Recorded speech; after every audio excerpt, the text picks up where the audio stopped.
ሰላም ናችሁ። ስለዚህ መልካም ጊዜ ጌታ እናመሰግናለን። እንደገና ወደዚህ 11ኛው ብሔራዊ ጉባኤ እንኳን ደህና መጣችሁ ማለት እፈልጋለሁ። ስለ እናንተ አምላኬ ክርስቶስ ኢየሱስ አመሰግናለሁ። እግዚአብሔር ይባርካችሁ። እንግዲህ ባለፈው 11ኛው ጉባኤ ዋነኛው አጀንዳችን መንፈሳዊ ውጊያ የሚል ነው። ይህ መንፈሳዊ ውጊያ በተመለከተ ብዙ ጉዳዮችን ለመዳሰስ ሞክረናል። በዚህ መድረክ እነዚያ ያሰስናቸው ጉዳዮች የተነሱባቸው ጥያቄዎች አሉ። እነዚያ የተነሱባቸው ጥያቄዎች ደግሞ ዛሬ መመለስና ተጨማሪ ጥያቄዎችን ደግሞ አንስተን መመለስ ጥረት የምናደርግበት መድረክ ነው። ተወያዮቻችንን በክብር ወደዚህ መድረክ እንደገና አስቀድሜ እጋብዛቸዋለሁ። መጋቢ ልዑልና መጋቢ ተስፋዬ ወደዚህ ስፍራ እጋብዛቸዋለሁ። እግዚአብሔር ባርካችሁ ብላችሁ ተቀበሉ። ባለፈው ወር ለውይይት የመረጥነው አጀንዳ አስቀድሜ የተናገርኩት መንፈሳዊ ውጊያ የሚል ነው። የዚህን ርዕሰ ጉዳይ በዚህ መድረክ ማለት በሚዲያ ብቻ ጨርሰው ስላልሆነ በአሁኑ አዲስ አደራረጋችን ይህንን ወደ ቤት ህብረቶች በማውረድ ለቤት ህብረቶች በሚሆን መልክ ውይይታችን ወርሃዊ መልክ እንዲይዝ ማለት እንደ ወር ጠብቀን በወሩ አንደኛው ቀን ላይ ብቻ መሰረታዊ ነገር ብንወያይ በየቤት ህብረቱ ደግሞ ብንወያይ ብለን ጀመርነው አዲስ አካሄድ ነው እና በዛ በቤት ህብረት ውስጥ ለምናጠናው ጥናት አዲስ ርዕስ ሰጥተነዋል። አሸናፊ ህይወት ወይም የመንፈሳዊ ውጊያ እውነታ የሚል እንግዲህ በመጽሐፍ ቅዱስ ጥናት ቡድን መሪዎቻቸው እጅ ላይ የሚገኝ የጥናት ጥያቄዎች እዛ ላይ አሉ። በዛ ላይ ባለፈው ውስጥ እንግዲህ ወር ካነሳናቸው ጥያቄዎች መካከል የመጀመሪያው ጥያቄ ጦርነቱን መረዳት የሚል ነበር። ዋናው ጥያቄያችን ጦርነቱን መረዳት ስንል ጠላቶቻችን እነማን ናቸው የሚለውን በመጋቢ ተስፋዬ አማካኝነት ጠላቶቻችንን እንድናውቅ ጦርነቱን እንድናውቅ በጣም ብርቱ ማብራሪያዎች ተሰጥተዋል። በተለይ መንፈሳዊ ውጊያ እንዴት ልናደርግ ይገባል፣ ጠላቶቻችን እነማን ናቸው የሚለውን ነገር በእግዚአብሔር ቃል በብዙ በማስረጃ በማስደገፍ ትልቅ ትንታኔ እንደተሰጠበት የምናስታውስ ይሆናል። በቤተ ህብረታችን ደግሞ እነዚህ ጠላቶቻችንን ከመለየት አኳያ በኤፌሶን 12 ያዕቆብ ምዕራፍ 4 እንዲሁም አንደኛ ጴጥሮስ ምዕራፍ 2 ላይ መሰረት ያደረጉ ጥናታዊ ጥያቄዎች ቀርበው ውይይት ተጀምሮባቸዋል። አንዳንድ ቦታ ላይ እንግዲህ ወሩ ሙሉ ያንን ነው የምናስቀጥለው ማለት ነው። ሁለተኛው ጥያቄያችን ደግሞ የነበረው ምንድን ነው? እንደ ሀሳብ ለመነሻ ሀሳብ የድል መሰረትና የእኛ ሚና የሚለውን ለመመለስ ነበረ ጥረት የተደረገው። በዋናነት በርዕስነት የተቀመጠው ነገር ደግሞ ምንድን ነው? ለመንፈሳዊ ውጊያ የአማኞች ድርሻ ምንድን ነው እና ደግሞ ውጊያውስ ጌታችን አሸንፎልን የለም ወይ እኛ እንደገና እንድንዋጋ የሚለውን ነገር እንዲሁ የቤት ህብረቶቻችን በብዙ ዝርዝር ጥያቄዎች ላይ እንድንወያይባቸው ተቀምጠዋል እና ባለፈው የተነሳው ጭምጥ ይሄ ነበር። በሶስተኛ ደረጃ ደግሞ የጦርነቱን አውደ ግንባር የሚያትት ነበር ያነሳነው። የጦርነቱን አውደ ግንባር ማለት ውጊያው የት ነው የሚካሄደው የሚለውን ነገር በዋናነት እንግዲህ በሁለተኛ ደረጃ ክርስቶስ ያሸነፈው እኛ ለምን እንዋጋለን የሚለው በመጋቢ ልዑል ትኩረት ተሰጥቶ የታየበት ጉዳይ ነው። ይህ ደግሞ ውጊያው ግንባሩ የት ነው፣ አውደ ግንባሩ የት ነው እንዋጋው የሚለውን ነገር በእኔ በኩል የታየ የተዳሰሰ ሀሳብ ነበር። ያ መንፈሳዊ ውጊያ መዋጋት ካለብን የጦርነቱን ትክክለኛ ቦታ ላይ የሚለው ነገር ትልቁ የምናነሳው ያነሳነው ጭብጥ ነበረ። በዚህ ላይ አውጥተናል። ዛሬ እንግዲህ አብረንና አያይዘን የምናነሳቸው ሶስት በእኛ በኩል ባለፈው ተዘጋጅተን ያላቀረብናቸው ጥያቄዎች አሉ ወይም ደግሞ ያላበራራናቸው። አንደኛው የጠላቶቻችንን ስልት እና የኛ ምላሽን በተመለከተ በተለይ ደግሞ ጠላት የትኛውን አቅጣጫና ጉዳይ ላይ ነው የሚዋጋው የሚለውን ነገር ትንሽ ፈስስ ለማድረግ ጥረት እናደርጋለን። በሁለተኛ ደረጃ ደግሞ ውጊያችን ከስጋና ከደም አይደለም እንላለን። ታዲያ ትክክለኛው ትኩረት መያዝ ያለበት እንዴት ነው በሚለው ላይ የምናነሳው ዋናው ጥያቄ አንድ ሰው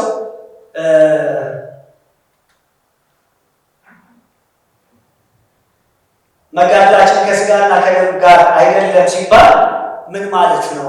ምንስ ማለት አይደለም የሚለውን በዚህ ጥያቄ ውስጥ ለመዳሰስ እንሞክራለን። ምክንያቱም ብዙ ሰዎች ከስጋ እና ከደም አይደለም የሚለውን ነገር በተዛባ መንገድ በዚህ በኤፌሶን ላይ የተቀመጠውን ሀሳብ የመተርጎም ዝንባሌ ስላለ እሱ ብቻ አይተን የምንመልስ ይሆናል። ሌላኛው የምንመልሰው አቅጣጫ ደግሞ የመጨረሻ ብናደርገው በአሸናፊነት ህይወት ላይ ተግባራዊ ስልቶቻችን ምን መሆን አለባቸው የሚለውን ለመመለስ በዋናነት በዚህ ጥናት ውስጥ እስካሁን የተማርነውን ነገር እንዴት ነው ተግባራዊ ማድረግ ያለብን የሚለውን ለመመለስ በመንፈሳዊ ውጊያ አሸናፊ እንሆን ዘንድ ምን ማድረግ ይገባናል የሚለውን ለመመለስ ጥረት እናደርጋለን ማለት ነው። እነዚህ ኋላ ላይ የምናነሳቸው ባለፈው ወር ግን ከዚህ ጉባኤ የደረሱ ጥያቄዎች ነው 1 2 3 ተብለው በአማራነት የምናነሳቸው እነዛ ጥያቄዎች በተመለከተ መጋቢ ሉዊ በትክክል ነው ስላደረጋቸው እነሱ ጥያቄዎች ምን ነበሩ ከጉባኤ የተነሱ ለእነሱ ተጨማሪ ምላሽ ሰጥተን ወደ ዛሬው ማብራሪያ የምንገባው ማለት ነው። ስለዚህ እነሱ ጥያቄዎች ምን ነበሩ በእነማን ተነስተዋል የሚለውን መጋቢ ሉዊ ያነሳልና እሱ ከዳሰስን በኋላ እንዳልኩት ወደ ዛሬው ዳሰሳችን የምንገባ ይሆናል። እድሉን ለመጋቢ ሉዊ ይሰጣል። ሐዋርያት ሥራ ምዕራፍ 13 ላይ እነ ጳውሎስ አንድ ምኩራብ ገብተው ተናገሩ። የክርስቶስ ኢየሱስን የተስፋ ፈጻሚነት ተናገሩና ሰዓቱ አልበቃም፣ ለሚቀጥለው ሳምንት ተቀጠረ። የሚገርመው ምን ይላል ቁጥር 44 ላይ በሚቀጥለው ሳምንት የከተማው ሕዝብ ሁሉ ግልብጥ ብሎ መጣ፣ ከጥቂት ሰዎች በስተቀር ማንም አልቀረም ይላል። እነዛ ጥቂት ሰዎች ምናልባት በህመም ምክንያት የቀሩ ይመስለኛል እና እዚህ ጉባኤ ላይ ይሄንን ሰዎች ግልብጥ ብሎ ሊመጡ የሚቀጥለው ወር ተቀጥሯል ሲባል ተጠራርተን መምጣት አለ። እንደዚህ አይነት ጉባኤ ቀላል አይደለም። ፎር ግራንትድ አንወስደው ወገኖች። እግዚአብሔር የሚናገርበት ጥያቄዎቻችን የሚመለሱበት ሰው ሳይሆን ስጋና ደም ሳይሆን መንፈስ ቅዱስ ራሱ የሚያስተምረን ጉባኤ አይደለም። ስለዚህ በጣም ተጠራርተን ይሄን አዳራሽ ሞልተን ለኤልሳ እንደቀረበው ጥያቄ በፊት የምንጠበቅበት ስፍራ ጠቦናል፣ ሰፊ ቤት እንስራ እንደተባባሉት ሁሉ እንደዛ እንድናደርግ ሌቤሪያ ምኛል ትመኛላችሁ። ይሄን እስኪ በጭብጨባ ገለጽ። የጌታ ስም ይሁን። እንግዲህ መጋቢ ኢያሱ እንዳለው ባለፈው ሳምንት የተነሱ ጥያቄዎችን በዚህ ጉባኤ በመሰረቱ ጥያቄዎቹ ወደ 8 ናቸው። 8 ወገኖች ናቸው ያቀረቡት። ነገር ግን ጨምቃ ናቸው በ3 ወስደናቸዋል እነዚህ ጥያቄዎች እና 3ቱ ጥያቄዎች የብዙዎቻችሁን ሀሳብ የሚይዙ ናቸው። ስላሰብ 3 ቦታ አድርገናቸዋል። የመጀመሪያው ምን የሚለው አጋንንትን ከማስወጣት ጋር ሌሎችን ነፃ ከማውጣት ጋር የተያያዘ መንፈሳዊ ውጊያ እንዴት ይያዛል በሚል ርዕስ የቀረበ ጥያቄ ነበር። ወንድማችን ሰለሞን እና ሌላም ሰው ጠይቋል ጥያቄ። በሱ ጥያቄ ላይ ወንድማችን ፓስተር ተስፋዬ መልስ ይሰጥበታል። ሁለተኛው ጥያቄ ዛሬ ዶክተሬት አስተያየኝ መጣ ከሆነ ያቀረበው ጥያቄ ነበር። እሱ ምንድነው ሰይጣን ታስሯል ሲባል ምን ማለት ነው የሚለው በጣም ቢበራና የሚል ጥያቄ ቀርቧል። እሱ ደግሞ እኔ የምናገርበት ይሆናል። በሶስተኛ ደረጃ ደግሞ የቀረበው ጥያቄ ምንድነው በህይወት መዋጋት፣ በጽድቅ በምልልሳችን መዋጋት፣ በባህሪ መዋጋት ሲባል በዓለም ወንድማችን ሰለሞን ያቀረበው ጥያቄ ነበር። በዓለም መልካም ስነምግባር ያላቸው ወገኖች አሉ አይደለም ወይ? እነሱ እየተዋጉ ነው ማለት እንችላለን። ምን ማለት ነው እሱ የሚል ጥያቄ። እነዚህ ጥያቄዎች በጣም ክብደት ያላቸው ሆነው አግኝተናቸዋል። ስለዚህ እነዚህ ጥያቄዎች በመመለስ የመጀመሪያውን ክፍለ ጊዜ እንወስድና እንደተባለው ባለፈው ሳምንት ተቆርጦ የቀረው ደግሞ እንናገርበታለን። ለወንድማችን ለመጋቢ ተስፋዬ እንሰጣለን። እንኳን ለዚህ ለ11ኛው ብዙዎች የብሔራዊ ጉባኤ እንኳን ሰላም ወጣችሁ ለማለት እወዳለሁ። በጣም ከልቤ ደግሞ ላመሰግናችሁ፣ እግዚአብሔር ይባርካችሁ ለማለት እወዳለሁ። እስካሁን በትጋት እየተከታተላችሁ ስላለ እግዚአብሔር አምላክ ይባርካችሁ። የእናንተ መምጣት እኛንም ያተጋናል። ባትመጡ ተስፋ እንቆርጣለን። የእኛ ብርታት የእናንተ መምጣት ነው። ጌታ ጸጋውን ስላበዛለን እናመሰግነዋለን። መጀመሪያ ጥያቄውን እንግዲህ በተወሰነ መልኩ ለማንሳት ሞክራለሁ። ይህ ምንድነው ሰዎች ከአጋንንት እስራት ሲወጡ ወይም ደግሞ በበሽታም ቢሆን ሰይጣን በበሽታ የመታቸውን ቢሆን እግዚአብሔር ሲፈውሳቸው ይሄ ከመንፈሳዊ ውጊያ ጋር ይገናኛል፣ ይዛመዳል ጥያቄ ነው። መልሱ አዎ። ግን በምን መልኩ ነው የሚገናኘው? በምን መልኩ ነው የሚዛመደው? ትንሽ ለማንሳት እሞክራለሁ። የሚዛመደው እንግዲህ ሳምንት ወይም ዛሬ ካነሳው ጀምር ምን ነበረ ያለው? መንፈሳዊ ውጊያ ማለት እግዚአብሔር በክርስቶስ ከሰጠን አገዛዝና ሕይወት ያንን ሕይወት እንጆይ እንዳናረግ፣ እንዳንደሰት፣ እንዳናረካበት በልዩ ልዩ መንገድ እኛን ከዛ ለማውጣት የሚደረግ ጥረት ነው ብለን ነው የተነሳ ነው። መንፈሳዊ ውጊያ ስንል እሱ ነው። ይሄ ደግሞ በክርስቶስ አገዛዝ ስር መምጣታችንን የምናይበት አንድ ሰው ክርስቲያን ሆነ ስንል ምን ማለታችን ነው? በክርስቶስ አገዛዝ ስር ሆነ ማለታችን ነው። ቆላስይስ ምዕራፍ 1 ቁጥር 16 ላይ ከጨለማው መንግስት አዳነን ወደ ፍቅሩ ልጅ መንግስት አፈለሰን ይላል እና ጳውሎስን ተከሶ በቀረበ ጊዜ ሰዎችን ከጨለማ ወደ ብርሃን ከሰይጣን ደግሞ ወደ እግዚአብሔር መንግስት ዘወር ለማድረግ ነው እግዚአብሔር የጠራን ይላል። ስለዚህ ሰዎች ክርስቲያን ሆኑ ማለት ከሰይጣን መንግስት ወደ እግዚአብሔር መንግስት መጡ ማለት ነው። ስለዚህ በእነሱ ላይ የሚሰነዘረው ውጊያ ታዲያ ምንድን ነው ካለ በእግዚአብሔር መንግስት ውስጥ በሰላም እንዳይኖሩ እግዚአብሔር የሰጣቸውን ነገር እንዲሁ እንዳያሩ። እግዚአብሔር መንግስት የጽድቅ ነው፣ የሰላም ነው፣ በመንፈስ ቅዱስ የሆነ ደስታ ነው ተብሎ ተጽፏል። እሱ እንዱ እንዳያረኩበት ነው እንግዲህ የሚወረወሩ በሰይጣን የሚወረወሩ ቀስት እሱ ነው። እንግዲህ ይሄ የእግዚአብሔር መንግስት የሚለውን ነገር ዛሬ ጎላ እናደርጋለን። እኛ በእግዚአብሔር መንግስት ውስጥ ነው ያለነው። ደግሞ እኛን በእግዚአብሔር መንግስት እንዳልነው ደግሞ ሰይጣን ደግሞ ሌላ መንግስት አለው። ያ መንግስት እኛ ካለንበት መንግስት ጋር ያለ ጦርነት ነው። ስለዚህ ሰዎችን ከሰይጣን ነፃ ስናወጣ ወይም ደግሞ በበሽታ ይዟቸው የነበሩት ሰዎች በክርስቶስ ኢየሱስ ነፃ ሲወጡ ልክ ነው። መንፈሳዊ ውጊያ ነው። ሰይጣን እየተበዘበዘ ሰይጣን እየለቀቀ ነው ማለት ነው። የያዘውን ግዛት እየለቀቀ ወደ ክርስቶስ መንግስት እየመጡ ነው ማለት እንችላለን ማለት ነው። ስለዚህ ጌታ ኢየሱስ ክርስቶስ በማቴዎስ ወንጌል ምዕራፍ 12 ቁጥር 28 ላይ አጋንንትን ይላል። ስታነቡ አጋንንትን በእግዚአብሔር መንፈስ የማስወጣ ከሆነ የእግዚአብሔር መንግስት ወደ እናንተ ደርሳለች ማለት ነው። ሉቃስ ወንጌል ምዕራፍ 17 ቁጥር 2 ላይ የእግዚአብሔር መንግስት በመጠባበቅ አትመጣም፣ እዛ ናት እዚያ ናት አይሉትም፣ በመካከላችሁ ናት ይላል። በመካከላቸው በኖሩ በምድር የሚታወቀው በዛ ዘመን በክርስቶስ ኢየሱስ አገልግሎት የእግዚአብሔር መንግስት ባህሪ ነው። ሰዎች ከምን ሲወጡ? ከጨለማ ሲወጡ፣ አጋንንቶች ሲወጡ የእግዚአብሔር መንግስት አሰራር ነው የምናየው ማለት ነው። ስለዚህ ከዚህ አንጻር ስናየው ልክ ነው። ሰዎች አጋንንት ነፃ ሲወጡ መንፈሳዊ ውጊያ ነው ልንል እንችላለን። እዚህ ጋር ግን መጠንቀቅ ያለብን በሁለት መልኩ ነው። እንግዲህ ይሄ ውጊያ በዚህ ውጊያ ውስጥ ድል አደረግን የምንለው ሰዎች በጠላት ወይም በሰይጣን ከተያዙበት ነፃ ወጥተው ወደ ክርስቶስ መንግስት ሲመጡ ነው። ምክንያቱም ትልቁ ታርጌትን እሱ ነው። ያላመኑ ሰዎች በሰይጣን ቁጥጥር ስር ናቸው፣ ምንም ጥርጥር የለውም። ማለት በአየር ላይ ስልጣን ላለው ፈቃድ አለቃ ትመላለሱ ነበር ተብሎ ተጽፏል። ኤፌሶን ምዕራፍ 2 ላይ ሰዎች ወደ ክርስቶስ ከመምጣታቸው በፊት 100% ምን ይሁን ምን ፕሬዝዳንት ይሁን ጠቅላይ ሚኒስትር ይሁን የተማሪ ይሁን ሀብታም ይሁን ገበሬ ይሁን ፖለቲከኛ ይሁን ማን ይሁን ማን ጥቁር ይሁን ነጭ ይሁን አፍሪካዊ ይሁን አሜሪካዊ ይሁን ማንም ማን በክርስቶስ እስካላመነ ድረስ በጠላት ቁጥጥር ስር ነበረ ማለት ነው። በክርስቶስ ሲያምን ግን ከዛ ቁጥጥር ነፃ ይወጣል ማለት ነው። ይሄ ልክ ነው። መንፈሳዊ ጋር ግን እንይዛለን። ክርስቲያኖችስ እንዴት ይሆናሉ የሚል ጥያቄ ሊነሳ ይችላል። እና አንዳንድ ጊዜ እንግዲህ እኛ የምናምነው ሶስታችን የምናምነው ከልምምድ በላይ ቃሉን እናምናለን። እኛ ይህንን ነው የምንለው። በትክክል በእውነት በጌታ ኢየሱስ ክርስቶስ ባመነ ሰው ውስጥ አጋንንት ሊያደርግ አይችልም።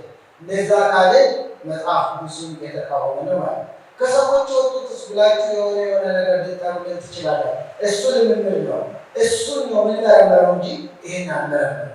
ይህንን አጽድቀን የምንነሳው አንድ ሰው በእውነት በክርስቶስ ኢየሱስ ካመነ ከጨለማው ስልጣን ወጥቷል፣ ወደ ፍቅሩ ልጅ መንግስት ገብቷል። ይህንን አምነን እንነሳለን። ታዲያ ምንድን ነው አንዳንድ ጊዜ ቋይምት ነፍሰው አጋንንት ወጣላቸው የሚባሉ አሉ። እንደውም ቤተክርስቲያን ይመራቅ ነበሩ ብላችሁ ምሳሌ ልትጠቅሱ እሱን ነው የምንመረምረው። በትክክል አምኖ ነበር ወይ የሚል ጥያቄ እናነሳለን። ወይ ደግሞ ያልተው የኃጢአት ልምምድ አለው ወይ? ያልተናዘዘው የኃጢአት ልምምድ አለው ወይ? በዛ ውስጥ እየኖረ ነው ወይ ያለው? ሌላኛው ደግሞ የምናነሳው እና እኛ የምናምነው ሰውየው በአጋንንት የአጋንንት ተጽዕኖ ሊኖርበት ይችላል። ያ ማለት ባመነው ሰውዬ ውስጥ ግን አጋንንት ታድሮበታል ማለታችን አይደለም። የአጋንንት ተጽዕኖ ግን አለ፣ ስላጣ ግን ይወራወራል። ይሄ በማንኛውም ነው። በእኛም እንደዚህ አይነት ነገር ሊገጥመን ይችላል።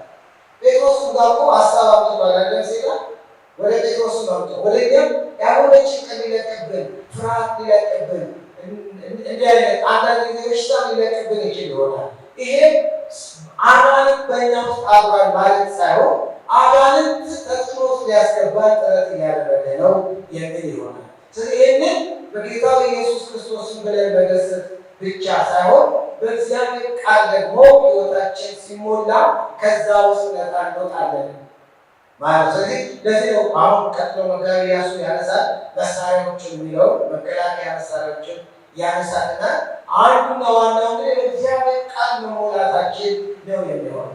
ሳጠቃልለው አጋንንት ሰዎች ከአጋንንት ሲወጡ ወይም ደግሞ አጋንንት ካመጣባቸው በሽታ ነፃ ሲወጡ መንፈሳዊ ውጊያ ውስጥ ሊካተት ይችላል።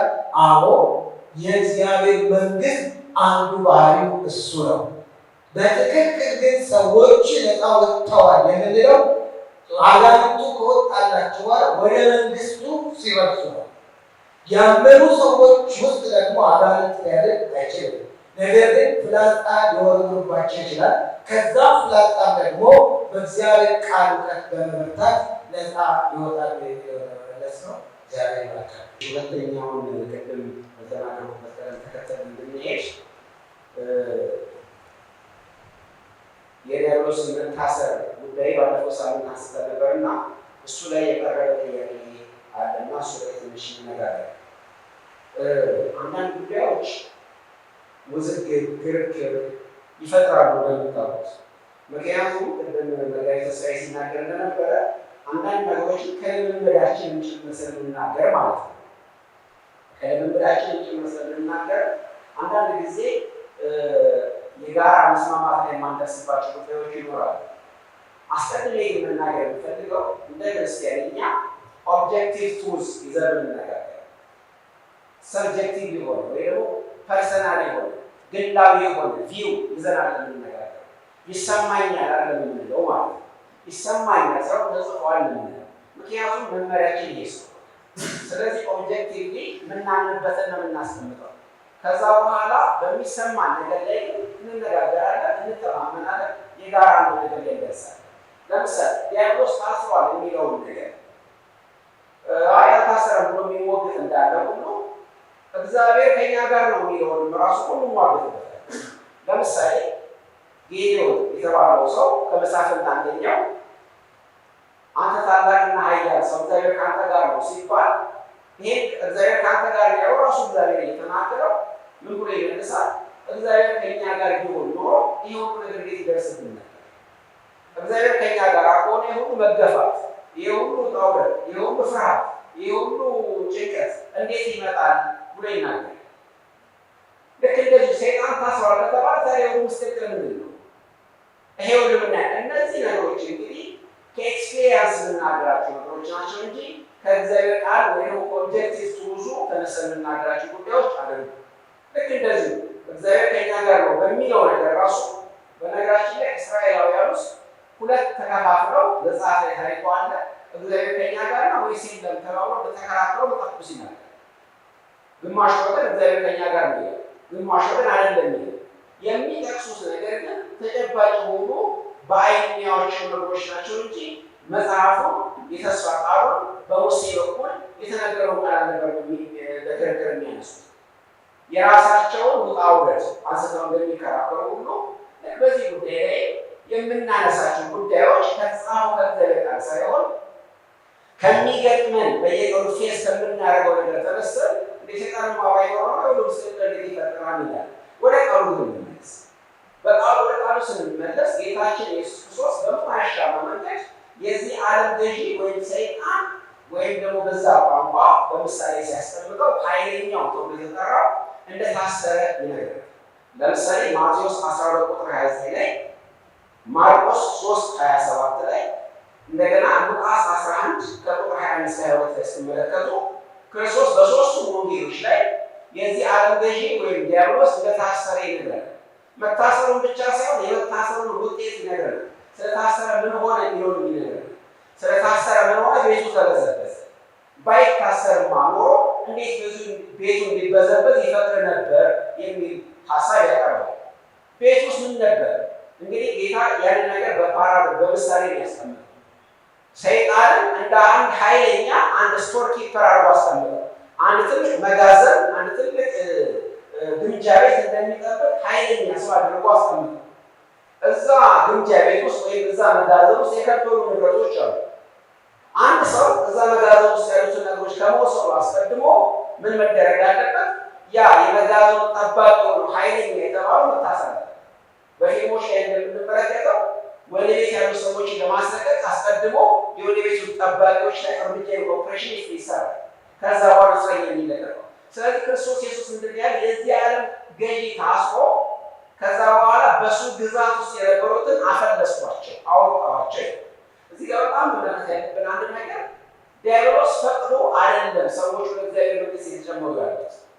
ቅድም ወንድማችን መጋቢ ተስፋዬ ሲናገር የእግዚአብሔር መንግስት ወደ እናንተ መምጣቷ ምልክቱ ይሄ ነው አለ። ከልጆቻችሁ ውስጥ አጋንንት ሲወጣ፣ ከዲያብሎስ የጨለመው ግዛት ነፃ ሲወጡ ይሄ የሚያሳየው የእግዚአብሔር መንግስት በመካከላችሁ መምጣቷ ነው። የዲያብሎስ ስራ ወይም ዲያብሎስ መታሰሩን ይመለከታል ብሎ ክርስቶስ ኢየሱስ በምሳሌ ይናገራል። ይሄ ነገር በትንቢትም ተጽፎ አስቀድሞ እናነባለን። ትንቢተ ኢሳይያስ ምዕራፍ 49 ከቁጥር 24 እስከ 25 ላይ እንደዚህ አይነት ጥያቄና መልስ አለ። ሪቶሪካል ኩዌሽን ራሱ ጠይቆ መጽሐፉ የሚመለሰው ጥያቄ አለ። ከኃያል ሰዎች ወይም ከጨካኝ ሰዎች ምርኮ ይወሰዳልን? የጨካኝ ምርኮኞች ያመልጣሉን ብሎ ይጠይቅና አዎ ከኃያል ምርኮ ይወሰዳል፣ የጨካኙ ምርኮኞች ያመልጣሉ የሚል ቃል ይናገራል። ጨካኙ ኃይለኛው የተባለው እዛ ቦታ ላይ ዲያብሎስ፣ ምርኮኞቹ የተባሉት ደግሞ ወደ እግዚአብሔር መንግስት የፈለሱት አሕዛብ ናቸው። ስለዚህ እኛ ሁላችን ምስክሮች ነን ዲያብሎስ ለመታሰሩ። ምክንያቱም ወዶና ፈቅዶ ሳይሆን ታስሮ ክርስቶስ ኢየሱስ በመስቀል ላይ ስራው አሸንፎት ነው ወደ እግዚአብሔር መንግስት የመጣው። እሱ ብቻ ማለት ነው። ክርስቶስ በሉቃስ 10 ቁጥር 19 ላይ እንደዚህ ብሏቸዋል። ሰይጣን እንደ መብረቅ ከሰማይ ሲወርድ አየሁ ካላቸው በኋላ እባብና ጊንጡን ትረግጡ ዘንድ በክፉ ኃይል ላይ ሁሉ ስልጣን ሰጥቻቸዋለሁ፣ የሚጎዳችሁ የለም ይላቸዋል። እና ተረግጧቸዋላችሁ። ከዛ በኋላ ግን ምንድን ነው የሚላቸው? በዚህ ግን ደስ አይበላችሁ፣ ስማችሁ በሕይወት መጽሐፍ ስለተጻፈ እንጂ አጋንንት ስለተገዙላችሁ ስለታሰሩ አይደለም የደስታችሁ መነሻ መሆን ያለበት ብሎ ይነግራቸዋል። ከዛም አልፎ ቤተክርስቲያኑ እንደሚተክል እንደሚመሰረት በተናገረበት ቦታ ላይ ማቴዎስ 16:18 ላይ ጌታችን ብሎ ተናግሯል። የገሃነም ልጆች አይቋቋሟትም ነው። ምን ማለት ነው?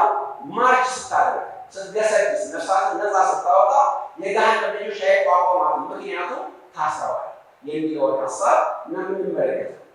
እንደገና በዮሐንስ ወንጌል ላይ ምዕራፍ 12 ቁጥር 31 ላይ እኔ ወደ ላይ ከፍ ከፍ ስል፣ በሌላ አነጋገር ስሰቀል ማለት ነው፣ የዚህ ዓለም ገዢ ወደ ውጭ ይጣላል ነው ይናገራል። ከዛ ብዙዎችን ወደ እኔ ስባለሁ ይላል። ወደ እኔ ያመጣል፣ ወደ መንግስቴ አፈልሳል። ምንድነው የዚህ ዓለም ገዢ መታሰሩ ማረጋገጫው ምንድነው? ለአሕዛብ ለሕይወት የሚሆን ንስሐ መሰጠቱና ወደ እግዚአብሔር መንግስት በሙላት መግሮፋቸው አሁንም ድረስ ያልተቋረጠ ከፍተኛ የሆነ የወንጌል አዝመራ ሃርቨስት የምታጨዱ የሰይጣን መታሰር ምልክት። ስለዚህ ምንድነው የምናነሳው? ልክ እግዚአብሔር ከኛ ጋር ነው፣ ክርስቶስ ኢየሱስ ከእናንተ ጋር ነኝ ማለቱ ምንም አይነት ቻሌንጅ አይገጥማችሁ ማለት እንዳልሆነ ነው። እግዚአብሔር ከኛ ጋር ሆኖ ብዙ ቻሌንጆች እንዳሉብን ሁሉ ዲያብሎስን ታስሮ በጣም ብዙ ፈተናዎችና ውጊያዎች ሊኖሩብን ይችላሉ። ግን አልቲሜትሊ አሸናፊ ቤተክርስቲያን ነች። ወንጌሉን የሚያሸንፈው ሰዎችን ከዲያብሎስ ግዛት ነፃ እያወጣች ለእግዚአብሔር መንግስት እያስገዛች ቀጥላለች ቤተክርስቲያን። ምክንያቱም ሰይጣን ይህን ለማስቆም ስለማይችል በክርስቶስ ኢየሱስ በሞቱና በትንሣኤው ስለታሰረ የሚለውን ነገር ለማስቀመጥ ነው። ወደ መዳን እያስወርፋል። እንግዲህ በተጠየቀው ጥያቄ መነሻነት ላይ እዛ ትኩረት ማድረግ የተሻለ ነው። ግን ወንድሞቼንም በቻልኩት መጠን ለመዳሰስ ሞክራለሁ። ይኸው ምንድን ነው የተቀደሰ አኗኗር በመንፈሳዊ ውጊያ እንዴት ሊጠቅም ይችላል የሚለውን ነገር በተለይ ደግሞ ስነምግባራዊ ሕይወታችን መንፈሳዊ ውጊያ መሳሪያ ሆኖ ማገልገል ይችላል።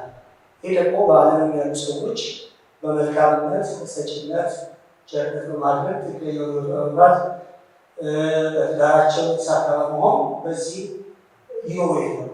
እንደዚህ የሚኖሩ ሰዎች በመንፈሳዊ ውጊያ ውስጥ ተሳትፈው ያ የመንፈሳዊ ውጊያ አካል ነው የሚለውን ነገር ሰፋ አድርጌ ለመዳሰስ ሞክረው ማለት ነው። ትክክለኛ ተገቢ ጥያቄ ነው። በመጀመሪያ መሰረቱ ማወቅ ያለብን ነገር ምንድን ነው? የእግዚአብሔር መንግስት እንግዲህ ራሱን ከሰዎች ከሀገር ነፃ በማውጣት ካስተዋወቀ በኋላ ቀጣዩ ስራው ደግሞ የሆነው እዛ ላይ ብቻ ያተኮረው ወይም ደግሞ ነፃ የማውጣት ስራ ላይ ብቻ ያተኮረ ሳይሆን ቀጣዩ የውጊያ አቅጣጫዎችን መጽሐፍ ቅዱሳችን በግልጽ አስቀምጦልናል። ቢያንስ በሶስት አቅጣጫ የውጊያ ክፍሎችን ወይም ደግሞ መዳረሻዎችን መጽሐፍ ቅዱሳችን ይነግረናል። አንደኛ ጦርነቱ ከዚህ በኋላ የሚሆነው ጳውሎስ እንደነገረን በሁለተኛ ቆሮንቶስ ምዕራፍ 10 ቁጥር 3-5 ላይ የጦርነቱ ዋነኛው ስፍራ አእምሮ እንደሆነ ነግሮናል። ምክንያቱም የሰይጣን ዋነኛው የመገለጫ ወይ ደግሞ የሚዋጋበት ዋነኛው መሳሪያ ውሸት ነው። ቤተክርስቲያን ደግሞ ውሸትን በቀጥታ መዋጋትና ሰዎችን ለክርስቶስ የማድረግ ስራ አላት ማለት ነው። ስለዚህ ጦርነቱ ዛሬ ያተኮራል። ሁለተኛ የክርስትና ጦርነት ነው ቤተክርስቲያን የምታደርገው። ይህ በገላትያ ምዕራፍ 5-16-17 ላይ ተቀምጧል። ምክንያቱም የስጋ ምኞት የመንፈስ ቅዱስ ኃይል በቤተክርስቲያን እንዳይንቀሳቀስ የማድረግ ትልቅ አቅም ስላለው ስጋ በመንፈስ መንፈስን በስጋ ላይ ተነስተው ይቃወማሉ ስለሚል ቤተክርስቲያን ቀጣዩ የጦርነት አቅጣጫዋ ደግሞ ወይም በጣም ትኩረት የምታደርገው ምን ላይ ነው ማለት ነው? ስጋን ማሸነፍ ላይ፣ አእምሮን በማድረግ ስጋን ማሸነፍ ነው። በሶስተኛው ደግሞ የእምነት ጦርነት ነው ቤተክርስቲያን የምታደርገው ማለት ነው። ማለት በክርስቶስ በተሰራው ስራ ላይ ሙሉ ለሙሉ እንዳንተማመን፣ እንዳንደገፍ፣ በክርስቶስ እንዳንመካ፣ በክርስቶስ በተሰራው ስራ በጽድቁ እንዳንቆም የማድረግ ጦርነት ነው ሰይጣን የሚያደርገው። እኛም የምንዋጋው ያንን ነው ማለት ነው። ይህንን ያለበት ምክንያት ምንድን ነው? ቤተክርስቲያን ጦርነቷን በምታካሄድበት ጊዜ የሰይጣንን መንግስት የምታፈርሰው በዋናነት በስብከተ ወንጌል ነው ተብለናል። ስብከተ ወንጌል ሰይጣን መንግስት የማፍረሻ ትልቁ መሳሪያ ነው ብለናል። የእግዚአብሔር ቃል እውነት ደግሞ ሲሰበር የጨለማው ኃይል ደግሞ ምን ያደርጋል ማለት ነው? ይንቀጠቀጣል። ለዚህ ነው የቅዱስን ስራ የምንሞግተው የምናሸንፍበት ትልቁ የጦርነት ምንድነው ምሽግ ያለው ሰው አእምሮ ውስጥ ነው ብለን እናስተምራለን። ሌላው የውሸት ምሽጎችን በወንጌል እውነት እናፈርሳለን። ሰዎች እዚህ ጨለማ መንግስት ሲፈርሱ መጽሐፍ ቅዱስ ከጨለማው ስልጣን አዳነን፣ ቤዛነቱ ወዳገኘንበት ወደ ፍቅሩ ልጅ መንግስት አፈለሰን የሚለው ወንጌል ስርጭት ነው ዋነኛው የመዋጊያ መሳሪያችን። እሱም አእምሮ ላይ ከዛ የህይወት ዘይቤ ላይና እምነታቸው ላይ ብለን ነው አስረግጠን የቆምነው ማለት ነው። በዚያ ተያይ ውስጥ ሆነን ባለፈው ሳምንት ያነሳሁት ጭብጥ አለ። ያ ጭብጥ ምንድን ነው? የጠላታችን የውጊያ ወረዳዎች ቀጠናዎች የትኞቹ ናቸው የሚለውን ነገር ባለፈው ወር ኤፌሶን 4፣ ኤፌሶን 5፣ ኤፌሶን 6 መነሻ አድርገናል ማለት ነው። ኤፌሶን 4 ላይ ስንነሳ መጀመሪያ ያስቀመጥነው ነገር ምንድን ነው? ኤፌሶን 4 በጣም ትኩረት የሰጠነው ነገር ምንድን ነው? ከውጊያው በፊት የውጊያ ቁመና ያስፈልገናል። ወይም ለውጊያው ለመንደርደር ወይም ውጊያው በትክክል ለማወጣት ለማሸነፍ ካስፈለገ ለውጊያው የሚሆኑ ሰዎች ሆነን መገኘት አለብን። አንድ ምሳሌ እዚህ ማስቀመጥ፣ ለምሳሌ የጌዲዮንን ሰራዊት ታስታውሳላችሁ። በመጽሐፍ ቅዱስ ላይ በመሳፍንት ምዕራፍ 7 ከ1-7 በተቀመጠው ማለት ነው። ወደ ጦርነት ከመግባታቸው በፊት ምን አይነት ሰዎች ናቸው እዛ ጦርነት ላይ መሰለፍ ያለባቸው የሚለው መጀመሪያ የመለየት ስራ ተሰርቷል። ጳውሎስም የመጀመሪያው ለውጊያው የመለየት ስራ እንዲሰሩ ራሳቸውን ለውጊያ የሚበቁ ማንነት እንዲኖራቸው ከማድረግ ነው የጀመረው ማለት ነው። ማለት አሮጌውን ሰው አስወግዱ፣ በአእምሯችሁ መንፈስ ታደሱ፣ አዲሱ ሰው ልበሱ በሚልበት ጊዜ መጀመሪያ ይሄ ነው የጦርነት ዝግጅት። ጦርነቱን ማለት የጦርነቱ የመጀመሪያው መርህ ውጫዊውን ጠላት ከማሸነፋችን በፊት በውስጣችን ያለውን የጠላትን መግቢያ በሮች ጠላቶቹ ምን ማድረግ አለብን ብለናል? መዝጋት መቻል አለብን። ያንን መዝጋት አለብን ብለን ስንነሳ መዝጋት አለብን የሚለውን ነገር በኤፌሶን ምዕራፍ 4 ከ25 እስከ ምዕራፍ 5 እስከ 3 ድረስ ያነሳናቸው ዋና ዋና ነገሮች ውሸት፣ ቁጣ፣ ስርቆት እንደዚህ ያሉ ነገሮችን በማስወገድ ውስጣችንን ለዲያብሎስ እድል ፈንታ አትስጡት የሚለውን እግሩን የማይሰድበትን በጦርነቱ እኛን የማይረታበትን አሸናፊነታችን እውን የሚሆንበትን ምቹ የጦርነት መደላል መሰረት መፍጠር አለብን ብለን አንስተናል። ለዚያ ተያይ ነው አሁን ጥቂት እውነቶችን መናገር የምፈልገው ማለት ነው። የዛሬ መነሻዬ ወይም ዋናው መነሻዬ የሚሆነው ሀሳብ ያለው አንደኛ ዮሐንስ መልእክት ምዕራፍ 3 ቁጥር 8 እና 9 ላይ ያለውን የእግዚአብሔር ቃል በማንሳት ነው።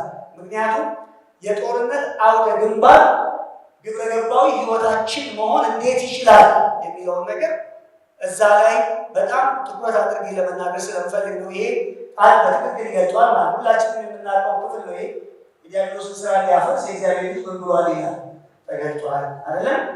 እና የዲያብሎስን ስራ ሊያፈርስ ነው እና የዲያብሎስ ስራ ምን እንደሆነ ከዛ በፊት አስቀድሞ ነግሮናል አይደል? ኃጢአትን የሚያደርጉ ሁሉ ከማን ናቸው ብሎናል? ከዲያብሎስ ናቸው። እና ይህን ጥቅስ ስንመጣ አንደኛው የኢየሱስ ክርስቶስ በስጋ የተገለጠበትን ዋነኛውን ምክንያት ያስቀምጣል። ለምን መጣ? እዚያ ለምን ተገለጠ? ለምን ይካርብ? ለምን ስጋ ለበሰ? ምንድን ነበረ ምክንያቱ የሚለውን የሚመልስ ነው ማለት ነው። ምን ነበረ ሰው የሆነበት ዋነኛው ምክንያት የሚለውን ቃሉ በቀጥታ ዓላማ ተኮር በሆነ ሁኔታ እንጂ የታሪክ ክስተት አይደለም። ኢየሱስ ድንገት የመጣ ሳይሆን በዓላማ ነው የመጣው። ያም ዓላማው በግልጽ በዚህ ቦታ ላይ ተቀምጧል ማለት ነው እና እግዚአብሔር የሰወረው እግዚአብሔር በዘመናት ውስጥ የነበረውን ነገር ሪቨል ያደረገው ለዚህ ዓላማ ነው ብሎ ዓላማውን ያስቀምጥልናል ማለት ነው። ምንድን ነው ዓላማው? በአማርኛ ስራ ነው የሚባለው። በአማርኛ ስራ ነው። ግሪኩ ግን ስራዎቹን ለማፍረስ ብሎ ስራዎቹ ብዙ እንደሆኑ ነው የሚነግረን ማለት ነው። ስራዎቹን ስንል ለምሳሌ አንደኛው ውሸት እንደምታውቁት መጽሐፍ ቅዱሳችን ላይ በዮሐንስ ወንጌል ምዕራፍ 8 ቁጥር 44 ዲያብሎስ ከመጀመሪያው ጀምሮ ምን ይናገራል? ውሸት ይናገራል።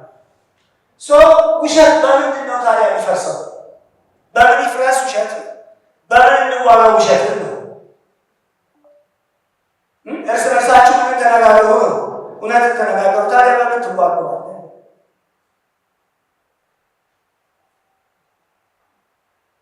ሌላ ምን ይዋጋል? ሰይጣን ኃጢአትንና አመፃን በማድረግ መጽሐፍ ቅዱሳችን በዚህ በዮሐንስ ወንጌል ምዕራፍ 8 ቁጥር 38 ላይ ከመጀመሪያው ጀምሮ ምን ያደርጋል? ኃጢአትን ነፍሰ ገዳይ ነው ይላል አይደል? በእነሱ ባህሪና አኗኗር ውስጥ የተገለጠው ምንነት ነው? ጭካኔ፣ ርኅራኄ አልባነት እና በሐሰት መክሰስ፣ መወንጀል፣ ከዛስ በኋላ ማስገደል ሰው ይሄ ነው የዲያብሎስ ስራ ይለናል መጽሐፍ ቅዱሳችን ማለት ነው። እንደውም ኢየሱስ ያለው ምንድን ነው? እውነት ምን ያወጣችኋል ይላል? አርነት ያወጣችኋል። በእውነት ብትሆኑ ብትሆኑ ከኔ ጋር ብትተባበሩ አርነት ትወጣላችሁ። ምክንያቱም ኃጢአት በሚባል ባርነት ተይዛችኋል። እኛ በመጀመሪያ ለማንም ባሪያ ሆነን አናውቅም ማለት ነው። ታስራችኋል። የታሰራችሁት ደግሞ በምንድን ነው? በኃጢአት። ስለዚህ ኃጢአትን ድል ነስቶ መታየት ምን ማለት ነው ማለት ነው? ከዲያብሎስ እስረኛ ነፃ ነኝ ብሎ ማወጅ ማለት ነው። ሌላው ፍርሃትና ሞትን ሰይጣን እንደ ትልቅ መሳሪያ ተጠቅሞበታል። መጽሐፍ ቅዱሳችን ሲናገር በዕብራውያን ምዕራፍ 2 ቁጥር 14 እና 15 ላይ እድሜ ልካቸው በሞት ፍርሃት በባርነት የተያዙትን ምን እንዲያወጣ? ነፃ እንዲያወጣ በስጋና በደም ተካፍሏል። ምክንያቱም በሞት ላይ ስልጣን ያለው ዲያብሎስን ምን እንዲያደርገው? እንዲህ የሞትን አስፈሪነት እንዲያደርግ ሞትን የማይፈራ አንድ አዲስ ሕዝብ ለራሱ እንዲገልጥ ማለት ሞት አስፈሪነቱን በማጣቱ ሞትን የማይፈራ ሕዝብ በመፈጠሩ እነዚህ ሰዎች ደግሞ በምድር ላይ ለእግዚአብሔር ሕያዋን ምልክቶች፣ ተአምሮች ስለሆኑ ማለት ነው። አንድ ክርስቲያን ሞትን በማይፈራበት የህይወት ስርዓት ውስጥ ራሱን መምራት ሲጀምር ከማን ባርነት ነፃ መውጣቱን ነው የሚያሳየው? ከዲያብሎስ ነፃ መውጣቱ። የሞት ፍርሃትን እያስተናገደ የሚኖር ሰው በዛ ውጊያ በዛ ጦርነት ውስጥ አለ ማለት ነው። እዛ ላይ እየተዋጋ ነው ማለት ነው። ሌላኛው እነዚህ ሁሉ የዲያብሎስ ስራዎችን ነው። እነዚህ ሁሉ የዲያብሎስ ስራዎች ናቸው። ክፍፍልና ጥላቻ መፍጠር በሰዎች መካከል ይሄ ስራ ነው፣ የዲያብሎስ ስራ ነው። እና ኢየሱስ ወደዚህ ዓለም የገባበት ዋነኛው ምክንያት የዲያብሎስን ስራ ምን እንዲያደርግ ነው? እንዲያፈርስ ነው። ዲስማንትል እንዲያደርገው ነው፣ እንዲያስወልቀው ነው። ምኑ ያለ ጦር መሳሪያ እንዲያስቀረው ነው።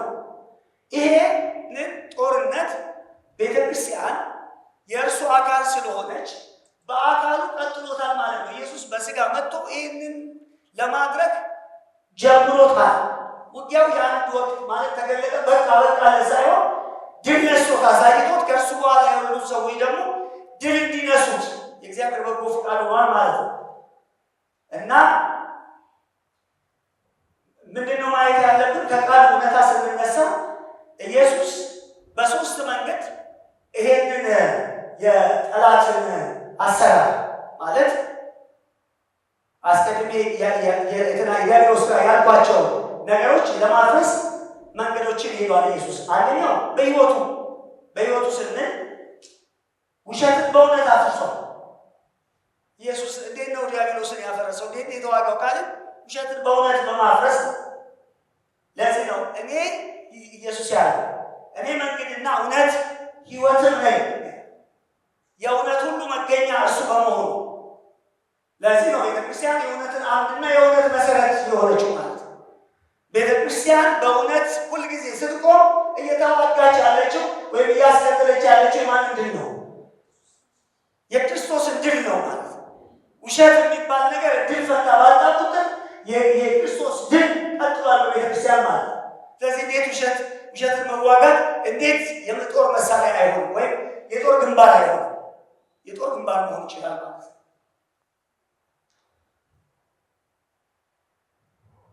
ሁለተኛው በሞቱ ነው ኢየሱስ ድል የነሳው።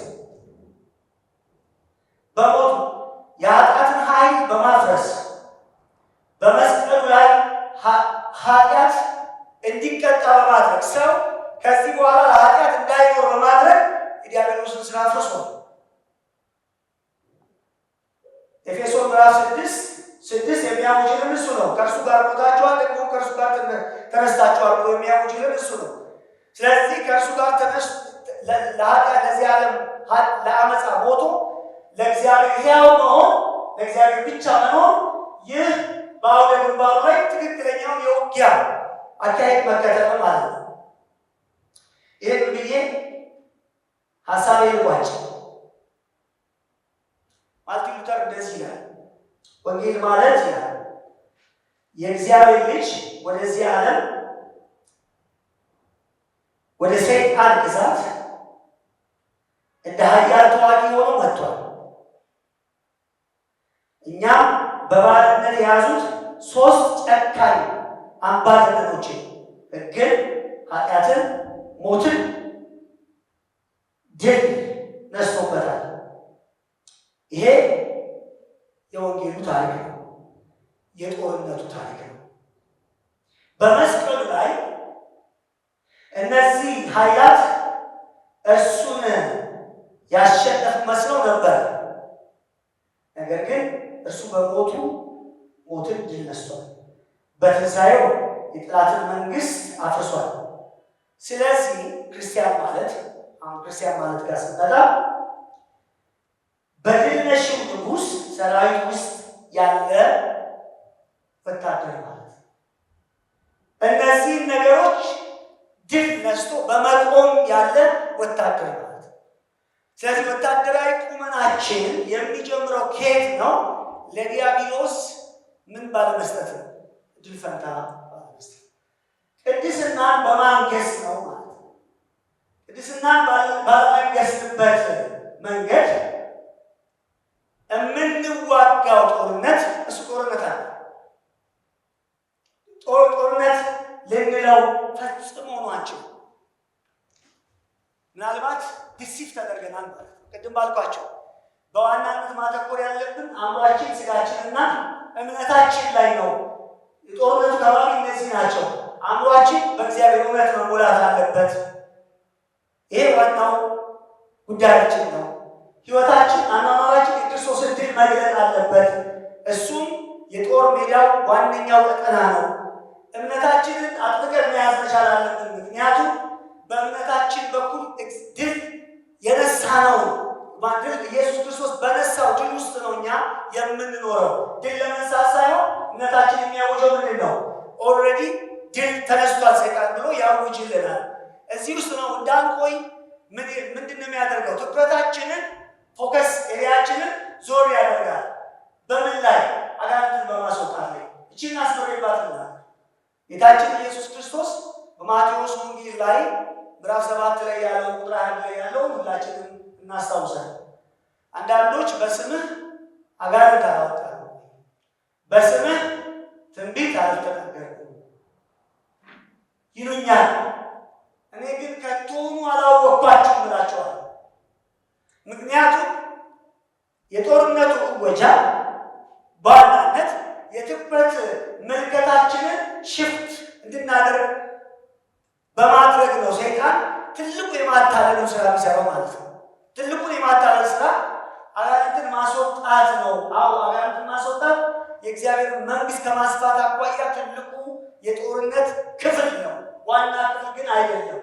ዋናው የጦርነት ክፍል አእምሮ ላይ ያለ ምሽግን ሁሉ ለማፍረስ ብርቱ የሆነው መሳሪያችን በእውነት ቃል የሚሰራው የሰውን አእምሮ በክርስቶስ ትምህርት ለክርስቶስ መማረክ ነው። ሁለተኛው የውጊያው አሰራር በህይወት ቅድስና ተገልጦ ሰይጣንና በሱ በኩል የሆነውን የኃጢአትን አሰራር በክርስቶስ የተጀመረው በሞቱ የተጀመረው ድል እውን ማድረግ ነው። ሶስተኛው እምነታችን በክርስቶስ ኢየሱስ የሆነውን ነገር አጽንተን በመያዝ ነው ድላችንን እውን ወይም ደግሞ ዘላቂነት ያለው ድል ማድረግ የምንችለው ማለት ነው። ስለዚህ ሰይጣን ምናልባትም በዚህ ዘመን የትኩረት አቅጣጫችንን ሽፍት አድርጎታል። ከነዚህ ግንባሮች ተነስተን ከነዚህ አውደ ግንባሮች ባለፈው የተነሳ ነው 3 አውደ ግንባሮች አሉ ብለናል። 1 የህይወት አኗኗ፣ 2 ማህበራዊ ግንኙነት፣ 3ኛው ደግሞ መንፈሳዊ ውጊያዎቻችን ናቸው ብለን እነዚህ ለይተን አውጥተናል ማለት ነው። ሰይጣንን ማሸነፍ ከፈለግ ዳርን አሸነፍ። ሰይጣንን ማሸነፍ ከፈለግ ባህሪን አሸነፍ። ሰይጣንን ማሸነፍ ከፈለግ እነዚህን ሁለቱን የማሸነፊያ መንገዶችን ለመከተል በጸሎት ከእግዚአብሔር ጋር ኃይልን እየተቀበል በእነዚህ የጦር ግንባሮች ላይ በትክክል ተሰለፍ ብለናል። እግዚአብሔር ይመስገን። አንድ አማኝ እነዚህ ላይ ነው በጣም አይኑን ከፍቶ በፍጹም ትኩረት መጓዝ ያለበት እንጂ አይኑን ከነዚህ መመለስ የለበትም የሚለው በጣም ሊሰመርበት ይገባል። እግዚአብሔር ክብር ይሁን። ጥብያለሁ ግን አጽንኦት መስጠት ስለነበረብኝ ስምሽን ስሜ ጽጌ ይባላል። ይቅርታ ስለመጣሁ በቅዱሳን ላይ የሚመጡ ስጋዊ በሽታዎች፣ ውጊያዎች በሙሉ አሁን ወንድሜ ቅድም ሲያስረዳ አጋንንታዊ ደግሞ የጠላት ፍላጻ ነው። በትክክል ነው እግዚአብሔር ቃል እንደሚለው። ግን ሁሉም ናቸው ወይ? ምክንያቱም ከዚህ ይህ ነገር ትንሽ አሁን ስሰማ ጳውሎስ ለሥጋዬ መጎሸም ተሰጠኝ ሲል ያ በሽታ እና ቅዱስ አለ። በእርግጥ ሰይጣን የሰጠን ኃይል እንደሌለው አምናለሁ። መጽሐፍ ቅዱስም ግን ቅድም ወንድማችን ደግሞ አንዱ ሲናገር በቅድስና አሁን አንተ እንዳስተማርከውና በእግዚአብሔር ሕግና ስርዓት ካልሄድን ጠላት ቀዳዳ አግኝቶ የሚዋጋበት መንገድ ሊሆን ይችላል። ግን ሁሉ የበሽታ አይነቶች ከጠላት ናቸው ሊባሉ ይችላሉ ወይ? እንደሱ ከሆነ ደግሞ ኢዮብ በቁስል ተመቶ ጳውሎስ ደግሞ መጎሸም ነው ብሎ ያለው የጳውሎስ የሥጋ ነው የሆነው እና አሁን በቅዱሳን ላይ አንዳንዴ እምነቶቻችን ወይም እግዚአብሔር ሊመልሰንና ሊገስጸን በእምነታችን ፈትነን ሊሆኑ አይችሉም ነው። ይሄ ጥያቄ ስላገኝ ነው ስለተሰጠን ዕድል አመሰግናለሁ። ያለን ጥያቄ ጠላቶቻችን ማወቅ ጋር ከተያያዘ ሉቃስ ምዕራፍ 6 ቁጥር 35 ማቴዎስ 5:44 እና ሮሜ 12 ቁጥር 20 ላይ ያለው ጠላት ከተራበ አብላ አጠጣ ምንም አለ ውደድ ምንም ጠላትን ውደድ ምንም አለ። ያው እኛ ጠላት ያው ሰይጣን እንደሆነ ደግሞ ያው ተብለናል። ስለዚህ ሰይጣን ነው እናበላ ማን የሚለው ነው። ፈራስ ይባላል። የኔ ጥያቄ ምናልባት በጣም የዛሬው ዓለም የጦርነት ግንባር ተብለው የሚጠቀሱት 3 ነጥቦች ላይ 1 እና 2 ላይ አእምሮና ማህበረሰብ ያለው ግንባር ላይ በጣም ትኩረት እኛ የምንሰራው መንፈሳዊ ውጊያው ላይ ግን ደግሞ ከኛ ቁጥጥር ወይም እኛ ከምናውቀው እውቀት ውጭ ነው።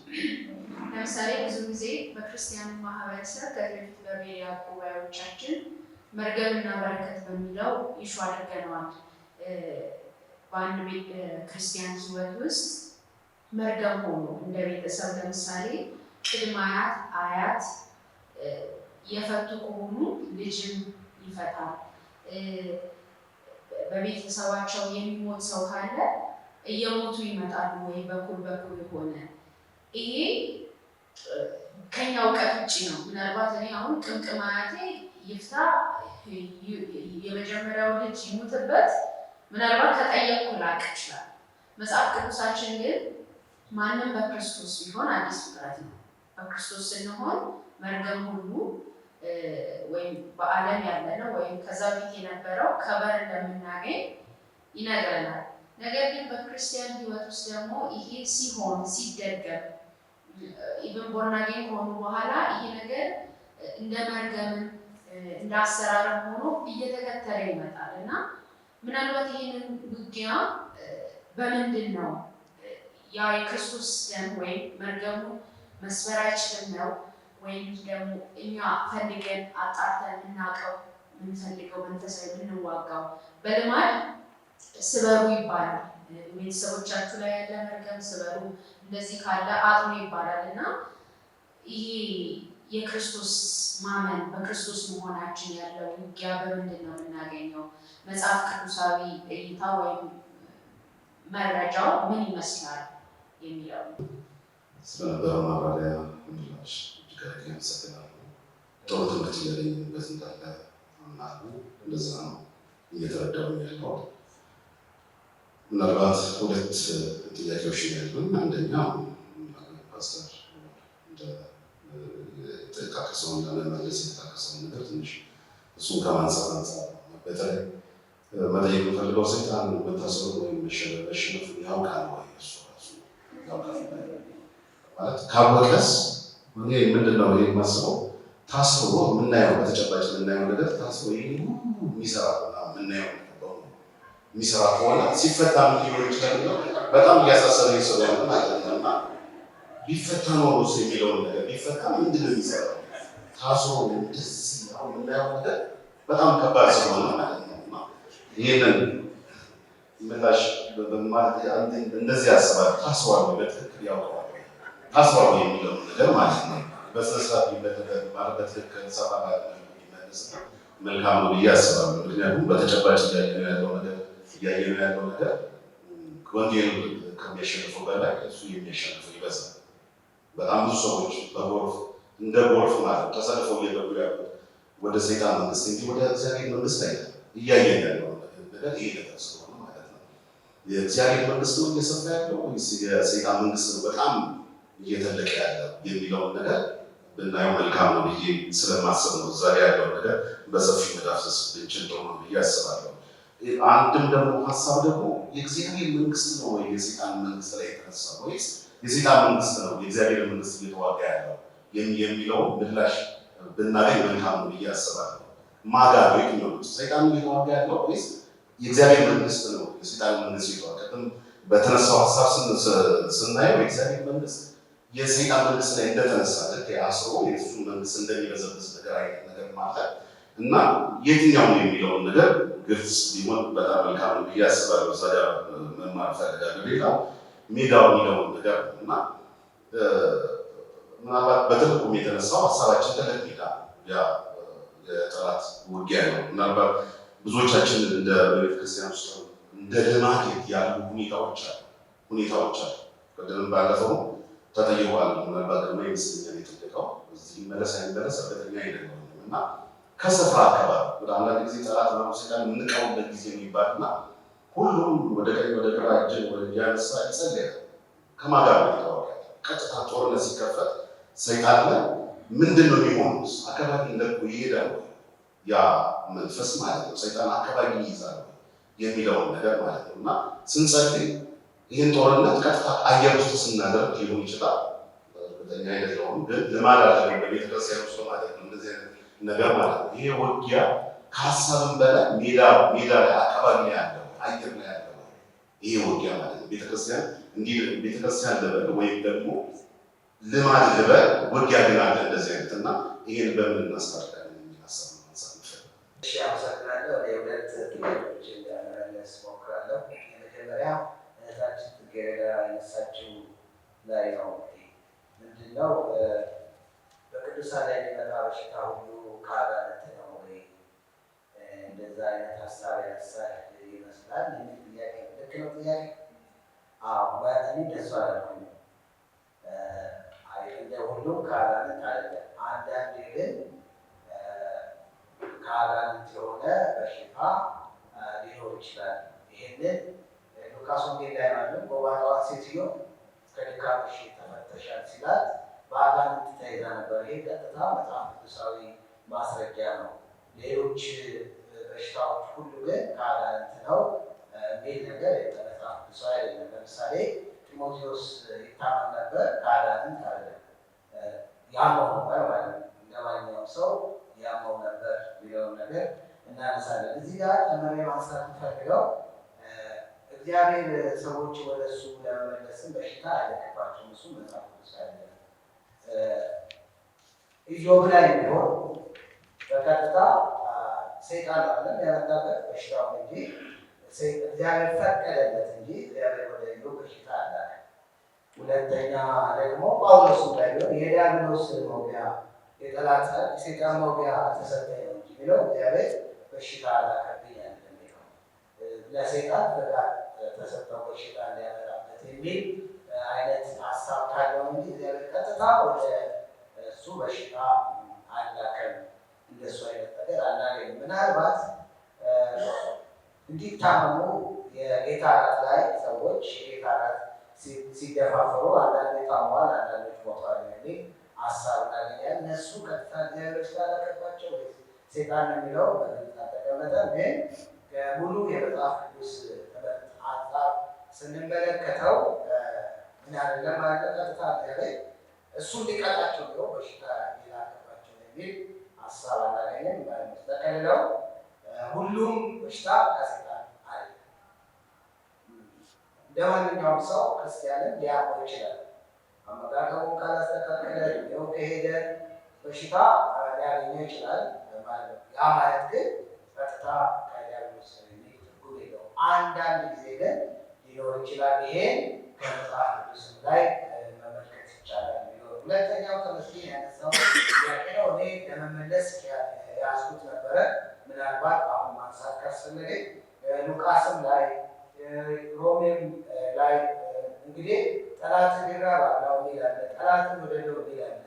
እንግዲህ የኛ ጠላት ሰይጣን ከሆነ ሰይጣንን ነው ወይ ወደድ የሚለው ሰይጣንን ነው ወይ አብላ ጠጣ የሚለው እሱን ነው። እንግዲህ ምን ነበረ እንግዲህ ቀጥሎ የማነሳው ሰጠው ማብራሪያ ውጊያችን ከስጋና ከደም አይደለም እንላለን።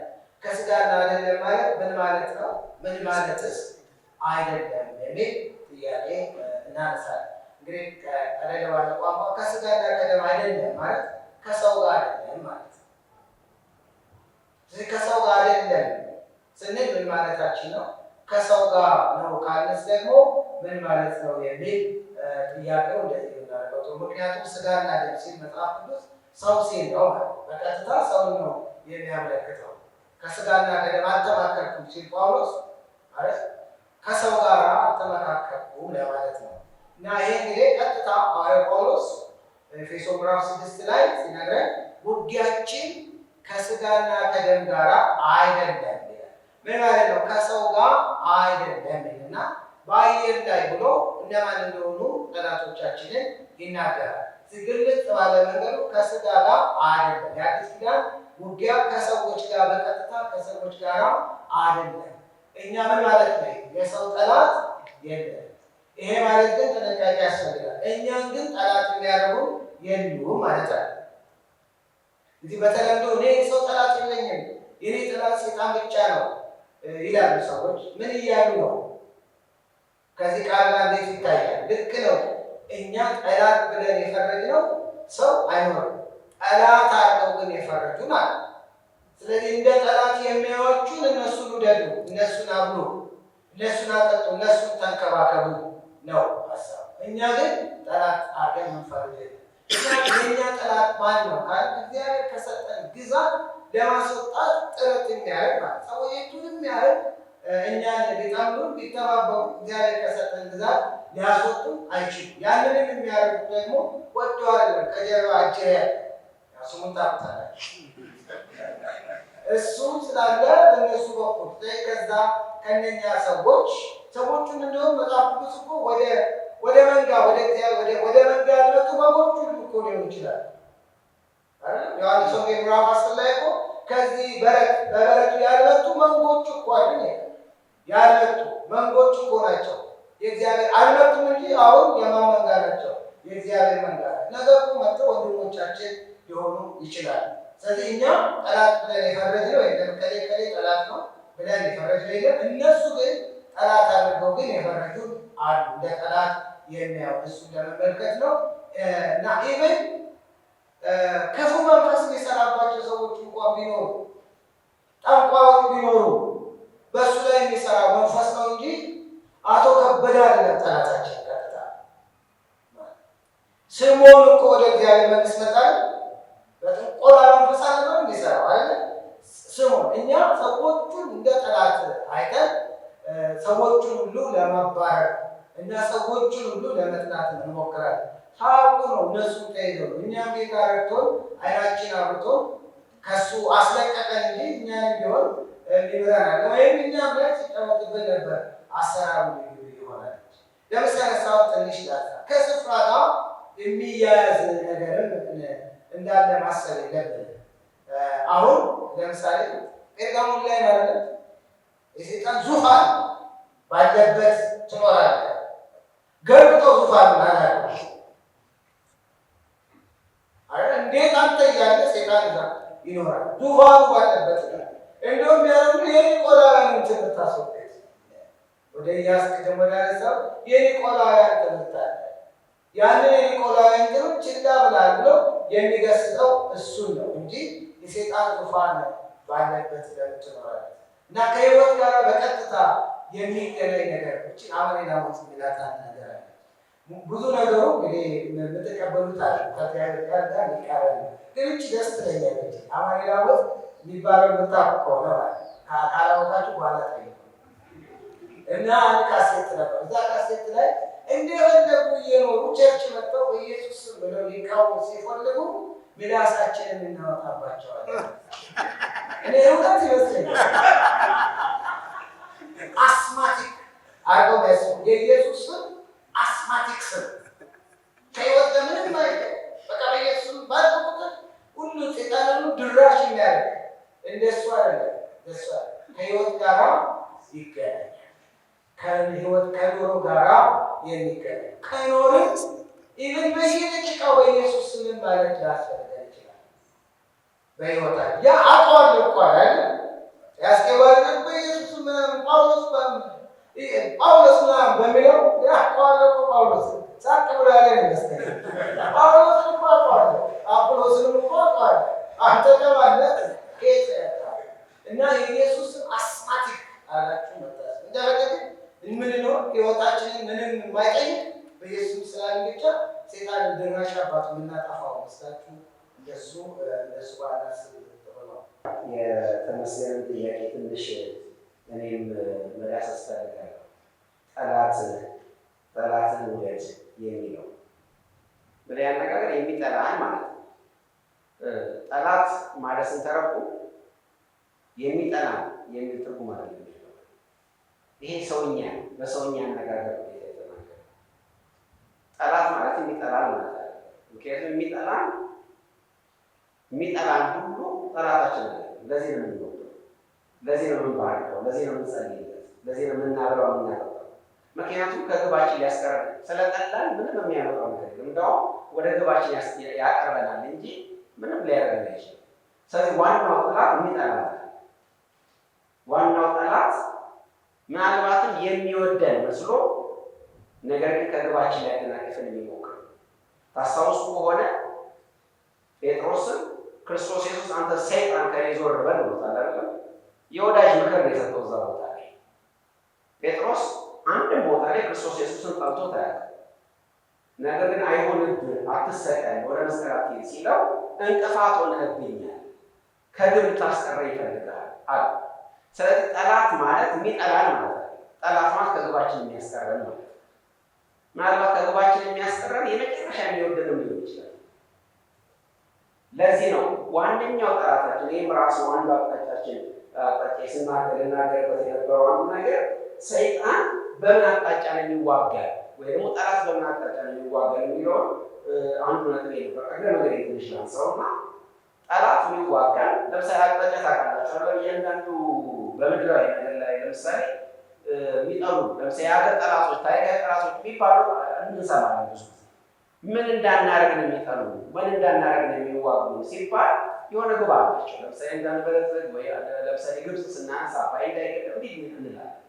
ሰይጣንስ ምን እንዳናደርግ ነው የሚጠላን ሲባል ከእግዚአብሔር ሊነጥለን ያገኘነውን በረከት እንዳናጣጥም ያደረገንና እግዚአብሔር እንዳንመስል ጥሪያችንን እግዚአብሔር በእኛ የጀመረው ስራ ለማደናቀፍ የሚፈልግ ጎረቤቶቻችን በዙሪያችን ያሉ የሚጠሉን ሰዎች ይህን ማድረግ አይችሉም።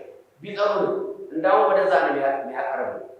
ለምሳሌ የዮሴፍ ወንድሞች ዮሴፍን በመሸጣቸው ምክንያት ጠልተው እንዳውም ጠሉት ነው የሚኖረው። ህዝቡ ሲነግራቸው የበለጠ ጠሉት። መጥራታቸው ግን ምን አደረገ?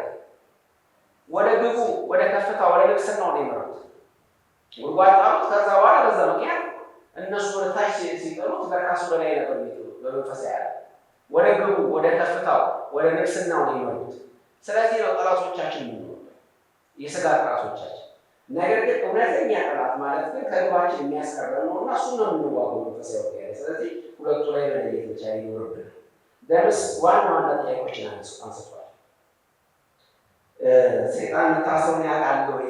አዎ ግጥም አለ ያውቃል። እንዴት ያውቃል ብትለኝ ማድረግ የሚፈልገውን እያደረገ ስላልሆነ። ማድረግ የሚፈልገውማ አንዳችንም እዚያ አንገኝም ነበር፣ አንዳችንም ወደ እግዚአብሔር መንግስት አንገባም ነበር። አንድም ሰው በወንጌል አያምንም ነበር። ሰይጣን የሚፈልገው ሁሉ ተሳክቶለት ቢሆን ባይታሰር ኖሮ የወንጌል በር ባልተከፈተ ነበር፣ እስር ቤቱ ባልተሰበረ ነበር፣ ነፍሳት ባልፈለሱ ነበር። ስለዚህ ያ ሁሉ እስረኛ ከካምፕ ውስጥ ያመልጥ መታሰሩ በጣም ያለ አቅም አልባ መሆኑን በጣም ያለ መገደሙን በጣም ያለ።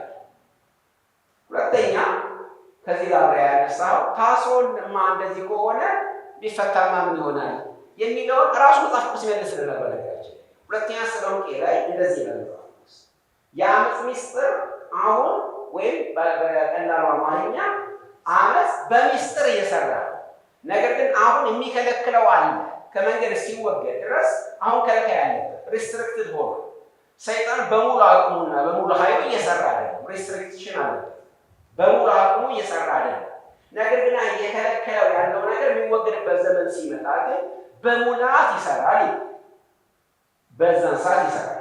ምናልባት ላስቲንግስ ወይም የመጨረሻ ዘመን ትምህርት በምንማርበት ጊዜ እሱን ነገር እናነሳዋለን። ምናልባትም ያነሳን ይመስለኛል። በመጨረሻው ዘመን ላይ ስለሚሆነው ከፍተኛ የሆነ ዓለም አቀፍ ለምሳሌ ስለ አርማጌዶን ጦርነት ብዙ አሁን ጊዜ ውስጥ አልገባም። ነገር ግን ዓለም አቀፍ ስለሆነ አመፅ፣ ዓለም አቀፍ ስለሆነ የዲያብሎስ ኦፕሬሽን መጽሐፍ ቅዱስ ይናገራል። ራእይ 20 ላይ ብትመለከቱ ቢፈታ እንደዛ ይሆናል። አሁን ግን እንደዛ ይሆናል።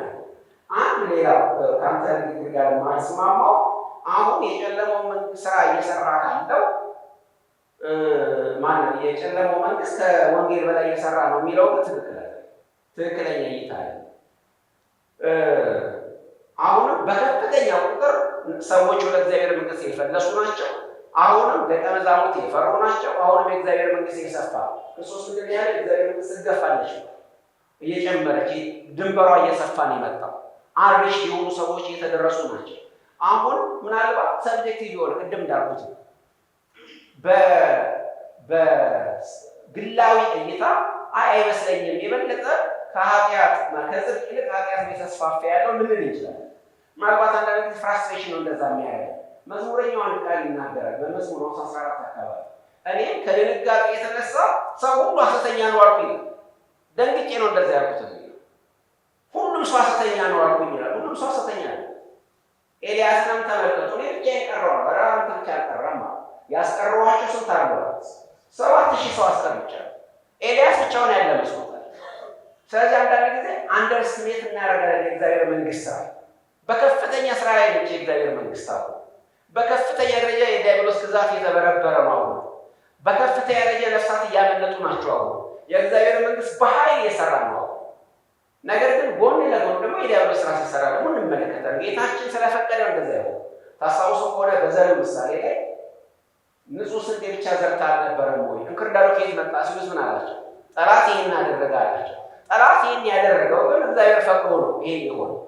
እዚህ ጋር ነገር የምናውቀው ክርስቶስ ኢየሱስ በራእይ ዮሐንስ ምዕራፍ 20 ላይ እንደሚነግረን 22 ላይ እንደሚነግረን ቅዱስ ወደፊት ይቀደስ፣ ጻድቁ ወደፊት ይጽደቅ፣ ጽድቅ ያደርግ፣ አመፀኛውም ያምፅ፣ ለሁሉ ዋጋውን ልሰጥ ተዘጋጅቻለሁ። ስለዚህ ሁሉም በእግዚአብሔር ዕቅድና ፕሮግራም መሰረት ነው። ሁልጊዜ የምንለው አንድ ነገር አለ። እግዚአብሔር ኢንኮንትሮል ነው እንላለን። ሁልጊዜ በዙፋኑ ላይ ነው። ሁልጊዜ የተቆጣጠረው። ለምሳሌ አንዳንድ ጊዜ ምን ይሆናል? ነገስታት የማይቆጣጠሩት አመፅ በአንዳንድ ውስጥ ይፈነዳል አይደል? አይፈልጉትም እንደዛ እንዲሆን። ስለዚህ ምን ያደርጋሉ? ብዙ ጊዜ አስቸኳይ ጊዜ አዋጅ ሲባል ስንታስተውላላችሁ። ምክንያቱም ከቁጥጥር ውጭ የሆነ ነገር ይመጣባቸዋል። እግዚአብሔር ከቁጥጥር ውጭ የሆኑበት የሚያውቀው ነገር የለም። ሁሉም ነገር በቁጥጥር ውስጥ ነው ያለው። ሰይጣን ራሱ የሚያደርገው ነገር በእግዚአብሔር ቁጥጥር ውስጥ ነው ያለው። ስለዚህ ሰይጣን ከእግዚአብሔር አቅም በላይ ሰርቶ አያውቅም። ለዚህ ነው ስንዘምር እግዚአብሔር ሆይ ማን ይከለክላል? እጅን የሚከለክላት የለም ብለን ነገር እግዚአብሔር የፈለገውን የወደደውን እያደረገ ነው፣ እያደረገም ኖሯል፣ እያደረገ ይቀጥላል። ማንም አይከለክለውም። ዲያብሎስ ስለወደደ አይከለክለውም፣ እየከለከለውም አይደለም፣ ወደፊትም አይከለክለውም። ነገር ግን አንድ የመጨረሻው ጥያቄ ላንሳና እንጨርስ። ማን ነው በማለት የተነሳው? የጨለማው መንግስት ነው በእግዚአብሔር መንግስት ላይ የተነሳው ወይስ እግዚአብሔር መንግስት ነው በዲያብሎስ መንግስት ላይ የተነሳው የሚለውን በጣም ጥሩ ጥያቄ ነው ያነሳው። የሰይጣን ስያሜ ራሱ ምን ይነግራል? ሰይጣን ማለት ነው አድቨርሳሪ ማለት ነው፣ ተቃዋሚ ማለት ነው። ስለዚህ ሰይጣን ነው በእግዚአብሔር መንግስት ላይ የተነሳው። በሌላ አነጋገር የመጀመሪያው ፕላን የመጀመሪያው ኦሪጂናል የሆነ ሀሳብ ማን ነው? እግዚአብሔር ሲጀምር ሰይጣን ተነሳ። ብዙ ሰዎች እንደውም እዚህ ጋር መሳሳት ብዙ ሰዎች የሚሳሳቱበት ኮመን ነገር የእግዚአብሔር ስራ ተከታትሎ የሰይጣንን ስራ ማፍረስ የሚመስላቸው ሰዎች እንደዛ ነው። ዋናው ዲፎልቱ ሰይጣን ነው እዚህ ላይ የሚሰራው። እግዚአብሔር ደግሞ ይመጣና ያንን ስራ ከኋላ እየመጣ ያፈርሳል። እንደዚህ አይደለም፣ በተቃራኒው ነው ማየት ያለብን። እግዚአብሔር በስራ ላይ ነው። ያንን የእግዚአብሔርን ስራ ለማፍረስ ደግሞ ማን ተነስቷል? ሰይጣን ተነስቷል። በተለያዩ መንገድ እየሰራ ነው ያለው። ነገር ግን እግዚአብሔር ስራውን ያፈርስበታል። እስከ ጊዜውም ድረስ ፈቅዶለት ነው እንጂ የሚሰራው አንደኛ እየሰራ ባለበትም ጊዜ በቁጥጥር ስር ነው። ሁለተኛ ደግሞ ቀን ተቀጥሮለት አንድ ጊዜ ሙሉ በሙሉ ከመስመር የሚወገድበት ጊዜ ደግሞ ይመጣል። እስከዛ ድረስ ግን በእግዚአብሔር ኮንትሮል ስር ሆኖ የሚያደርገው ነገር አለ። ከእግዚአብሔር ፕሮግራም ግን ምንም ውልፈት የሚል ነገር የለም ማለት ነው። ስለዚህ እንረጋጋለን ማለት ነው። እግዚአብሔር ኮንትሮል ሁሉ ጊዜ በቁጥጥር ስር ነው ያለው። ለእግዚአብሔር ክብር ይሁን። እኔ አንድ ሶስት ጥቂት ነገሮችን ማንሳት ፈልጋለሁ። አንደኛ የራስን ጥያቄ፣ ሁለተኛ የደምስ ጥያቄ፣ በዛ ላይ ያሉ ሶስት ነጥቦችን ትኳታቶች ይናገራሉ። ከዛ በፊት ግን አንድ ነገር ላይ አጽንኦት እንደገና አስመሬበት ማለት ፈልጋለሁ።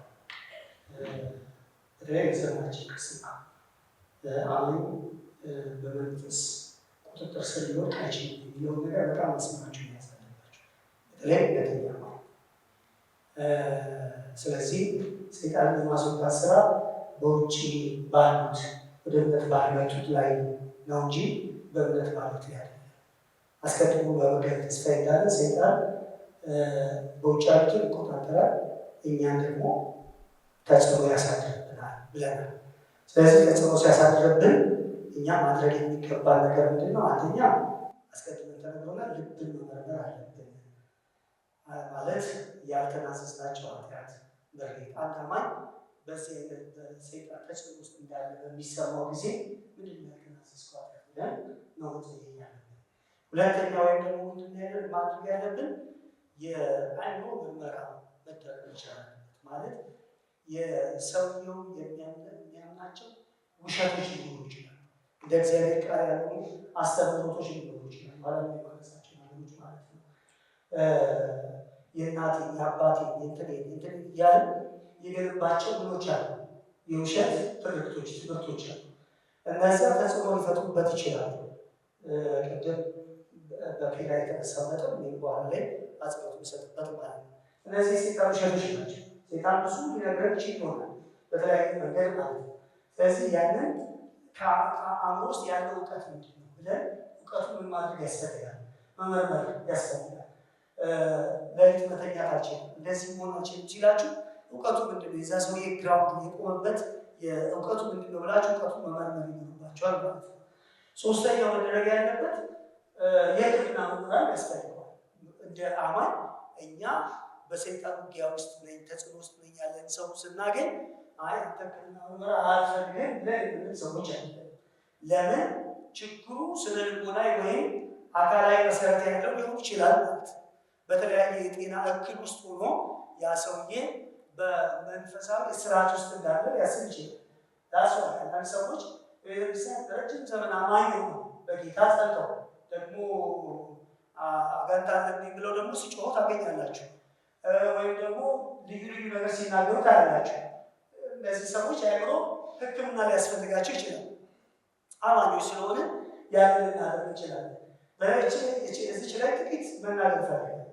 አጋንንት በአማኝ ያልሆኑ ሰዎች እንኳን ሳይቀር ማለት ነው። አጋንንት በመጽሐፍ ቅዱስ ውስጥ ሶስት አይነት ነገሮች አሉት። እኛ አካላዊ ነትን ስለምንሰጠው አካላዊ ነትን ስለምናለብሰው ለአጋንንት ሶስት ነገሮች ቢያንስ ውስጥ አሉት። አንደኛው እውቀት አለ። አጋንንት እውቀት አለ፣ ዘባራቂ አይደለም። ኢየሱስን አውቆታል አይደለም? ማነው ጳውሎስን አውቆታል፣ ያውቃል። ማን እንደሆነ እናውቃለን ብሎ አይደል? እና ሊመጣ ያለውን ነገር ሁሉ ያውቃል። እውቀት እንዳለ እግዚአብሔር ቃል ይናገራል ማለት ነው። በመንፈስ የተያዙ ሰዎች በውጭም ያሉት ቢሆኑ እውቀት ለነሱ መገለጥ አለበት። ሁለተኛው ነገር ጌታችን ኢየሱስ ክርስቶስ ያሳየን ምንድን ነው? የተለየ ኃይል አላቸው። አጋንንት የተያዙ ሰዎች የተለየ ኃይል፣ ያ ሰው ሰንሰለት ይበጥስ ነበር ተብሎ ተጽፏል አይደል? በሌጊዮን የተያዘው ማለት ነው። ብዙ መናፍስት ስላለበት ሰንሰለቶችን ሰዎች ሲያስቀምጡበት ሰንሰለቶችን ሳይቀር ምን ያደርግ ነበር? ይበጥስ ነበር። ለሁለት ለሶስት ሰው ዝም ብላችሁ ይዛችሁት የምታደርጉት አይደለም ማለት ነው። እውነት ከሆነ እውነት ያ አጋንንት ሆነ ማለት ነው። ጉልበቱ ያን መላእክት ጉልበት እናውቃለን። በሆኑ በአንድ ሌሊት ስንት ሰራዊት ነው የገደለው? ስንት ሰው ነው የጨረሰው? በመቶ ሺህ የሚቆጠሩ ሰራዊቶችን ጨርሷል አጋንንት። ማነው? የመላእክት ኃይል እና ያ ኃይል አለው አጋንንት ውስጥ። ሶስተኛ ነገር ደግሞ አካላዊ የሆነ ህመም ያስከትላል። ቅድም እንደተጠቀሰው ሉቃስ 8 ላይ እንዳለችው የጎበጠችዋን ሴት አስቡ። እቺ ሴት በአጋንንት ታስራ ነበር ይላል። ስለዚህ አካላዊ ሕመም ሊያስከትል ይችላል፣ ወይም ደግሞ ልዩ ኃይል ይገለጥበታል፣ ወይ እውቀት ይኖርበታል። ከዚህ ውጭ ግን የአእምሮ ችግር ሊሆን ይችላል ብለን የአእምሮ ችግሮችን ለአእምሮ ሐኪሞች ነው መስጠት ያለብን እንጂ አጋንንት ነው ማለት የለብንም ማለት ነው። ከእነዚህ ሁሉ ካለፈ ከህመም ከአእምሮ ከእውቀቱ እንትን ካለፈ መንፈሳዊ ውጊያ ውስጥ ስለሆነ ያን ሰውዬ በጸሎት ልናገዘው ይገባናል የሚለው መጀመሪያ ጸሎት ሊሰጡት ይገባል ማለት ነው። በጸሎት የምናገዛቸው ሰዎች እነዚህ ሁሉም ምርመራዎች በኋላ ችግሩ ጥልቅ የሆነ መንፈሳዊ ጭቆና ሊሆን ስለሚችል ከዛ ሰውዬ ጋር ጾም ጸሎት ትገባላችሁ፣ ትጸልዩለታላችሁ አብራችሁት ከዛ አይነት ጫና ውስጥ ሊወጣ የመርዳት ስራ መስራት እንችላለን ማለት ነው። እኔ በዋናነት አጽንኦት መስጠት የምፈልገው ነገር ወንድማችን ደምሴ ባነሳው ጥያቄ ነው። በጉባኤ ላይ የምናደርጋቸው የተቃውሞ ጸሎቶች እና የጦርነት ዋነኛ ግንባር ናቸው ወይ? አየሩን መናፍስቱ ይይዙታል ወይ? እነሱ ላይ ደግሞ ባለን ኃይል በሌላ ኃይል ጮኸን የምናደርገው ነገር በእውነትም እሱ መንፈሳዊ ውጊያው ዋነኛው ቀጠና ነው ወይ? መድረክ ነው ወይ? ግንባራችን ነው ወይ? የሚል ጥያቄ ተነስቷል። እንደዚህ አይነት ነገሮች አሉ።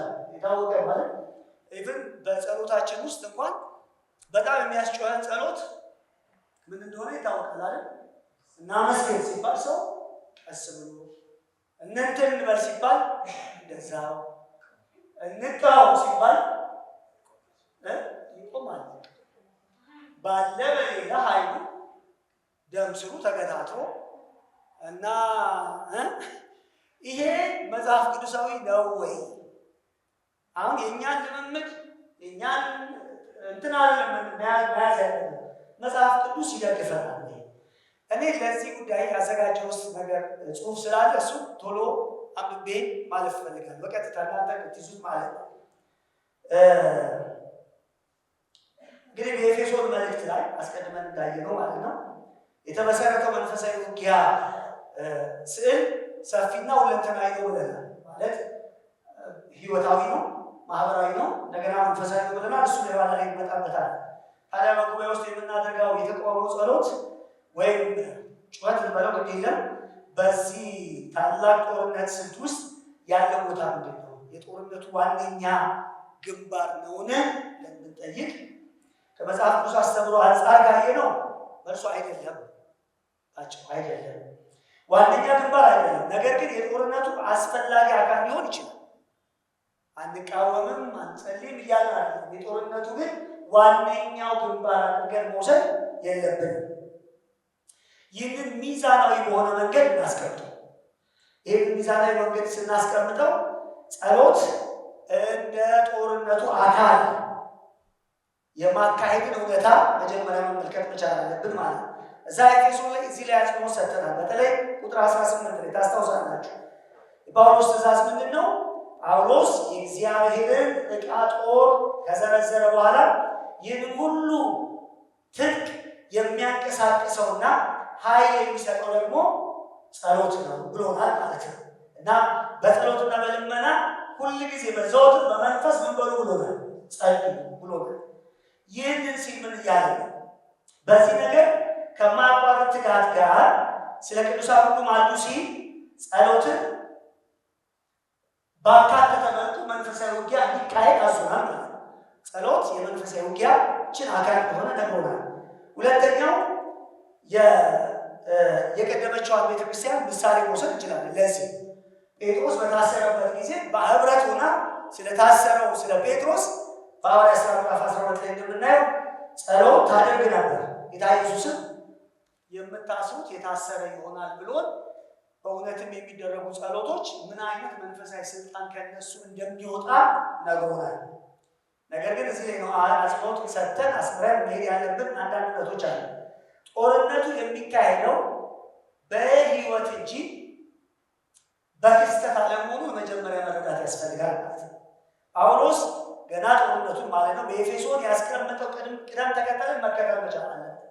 የመጀመሪያው ጳውሎስ ስለ መንፈሳዊ ውጊያ ከማስተማሩ በፊት እነዚህን 3 ምዕራፎችን እንዳየናቸው ማለት ነው የየዕለት ተዕለት የቅድስና ህይወታችን ለጦርነቱ የመጀመሪያው መሳሪያ የመጀመሪያው አጥር ነው ማለት ነው።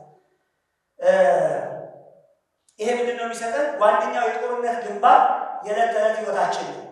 በአንድ ሰዓት የጸሎት ፕሮግራም ላይ ሰይጣንን እናስር ከጸሎቱ ወጥተን በልባችን ምሬት ብንይዝ በትዳራችን ውስጥ ደግሞ ራስ ወዳድነትን በናንጸባርቅ ወይም በስራችን ሀቀኞች ባንሆን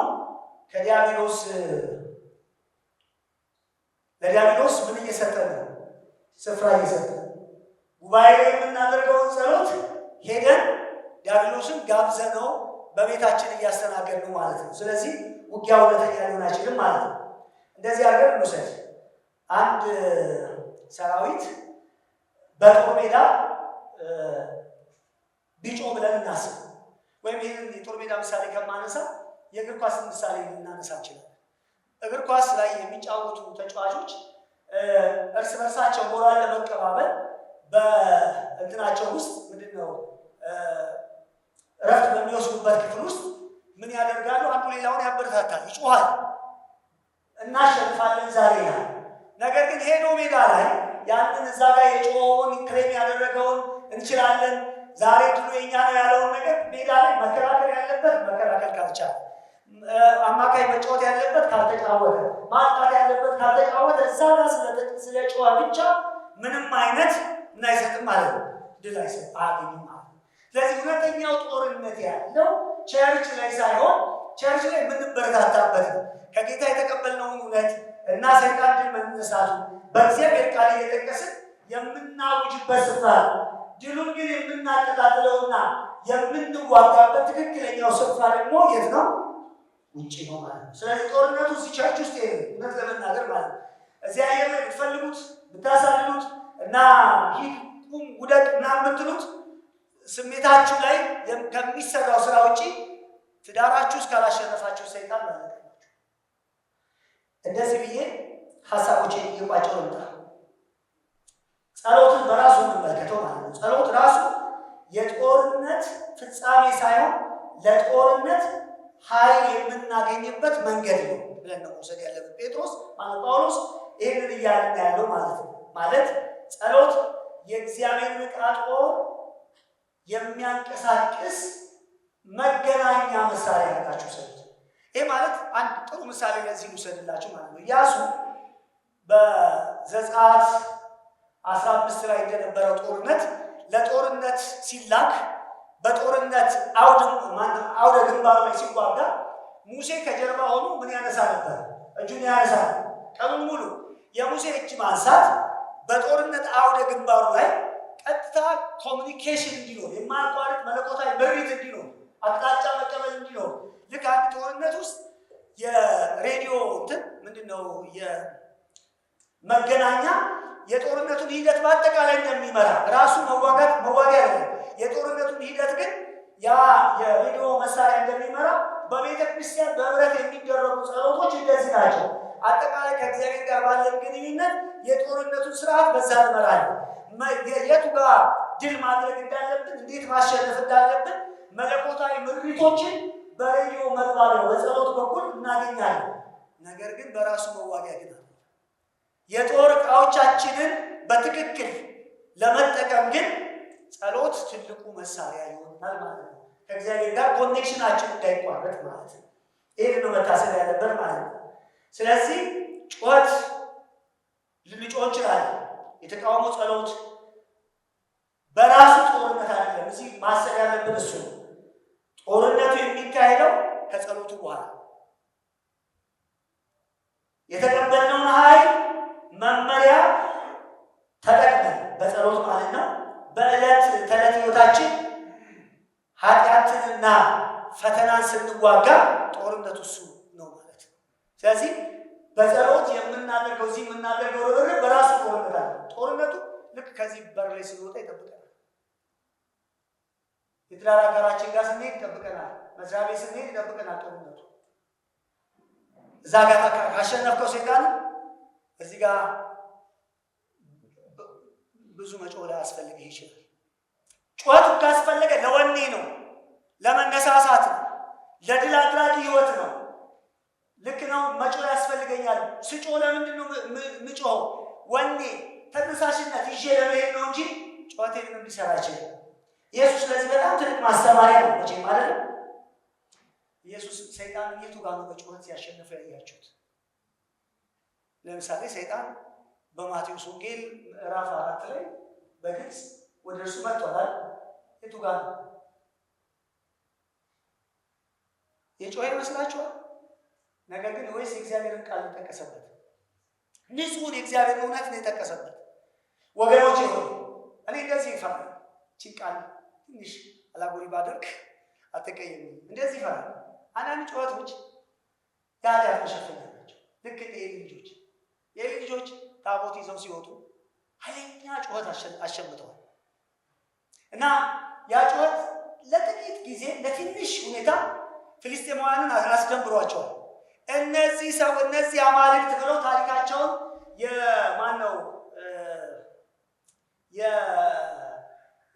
ባህሩ እንዴት እንደተከፈለ በዚህ ታቦት እንዴት ወንዞቹን እንደተሻገሩ አውስተዋል። ድንግጥ ብለዋል። ፍልስጤማውያን እርስ በርሳቸው ተነጋገሩ። ግድ የለም እንበርታ ዛሬ ብለዋል እና እናሸንፋቸዋለን ብለዋል። ምክንያቱም ህይወት አልባ የሆነ እልልታ ነው። ህይወት አልባ የሆነ ታቦት ነው።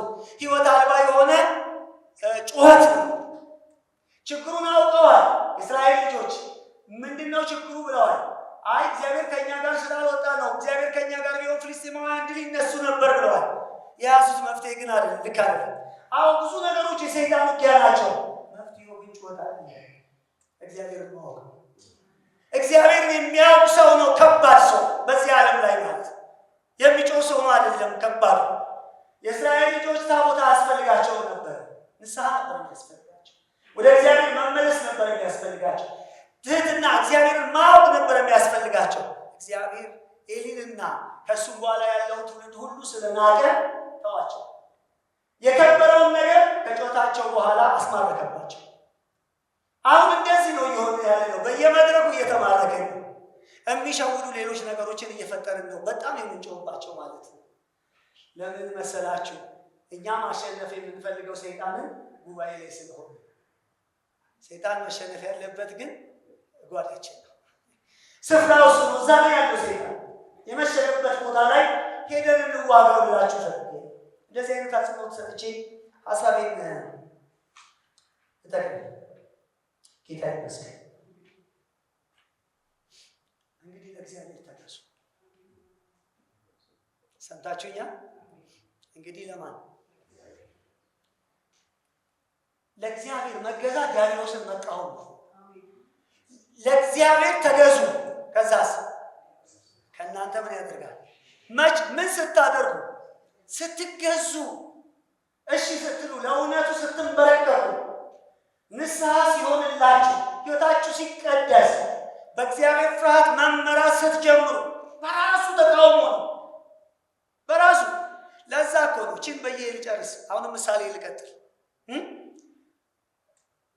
ምርኮ ከሆነ በኋላ ጠላት እንትን ካለ በኋላ ማነው ካሸነፈ በኋላ ተመልሶ ያው አይነት የሚመስል ጦርነት ሳሙኤል አድርጓል። ታቦት አልነበረው፣ መሰዊያ ብቻ ነው የነበረው። ጠላቶቹ እየመጡ እሱ ዝም ብሏል። የእግዚአብሔርን አቤኔዘር ለማየት አንድ ነገር ብቻ ነው ያደረገው። ሰልፉን ለእርሱ ነው የተወው። ከዛ እሱ እንደ እግዚአብሔር ቃል በስርዓቱ መስዋዕቱን ማቅረብ ጀመረ። ፍልስጤማውያን እንደ ቀድሞ መስሏቸው ውጊያ ስልቱ መቀየሩን ሳያውቁት መጡ። ህዝቡ ለረጅም ዘመናት በሐዘን ተከትሏል። እንዴት ነው ድል የማናደርገው እያለ በድለናል እግዚአብሔርን አለ። ንስሐ ገባ። በዛች ቅጽበት የእግዚአብሔር ማዳን መገለጥ ጀመረ። አቤኔዘር ሆነላቸው። መጽሐፉ ሲናገር እንደዚህ ነው ያለው። እስካሁኗ ሰዓት ድረስ እግዚአብሔር እስካሁኗ ሰዓት ቤተ ክርስቲያን የውጊያ ቀጠናዋን አቅጣጫዋን መቀየር አለባት። ስፍራዋን ከጉባኤ መመለስ አለባት። ጉባኤ ላይ እንደ ስፖርተኞቹ ለወኔ ጥሩ ነው፣ ክፉ ስራው ሁሉ ጮኸን መናገር አለብን። ግን እሱ ለመበረታታት እንጂ የጦርነቱ ዋነኛ አካል አይደለም። የጦርነቱ አካል ከዚህ ስትወርዱ ይገጥማችኋል። ጌታ ይመስገን። እዛ ሄዳችሁ ያልተዋጋችሁትን ሰይጣን የትም አትዋጉት። ለጌታ ክብር ነው።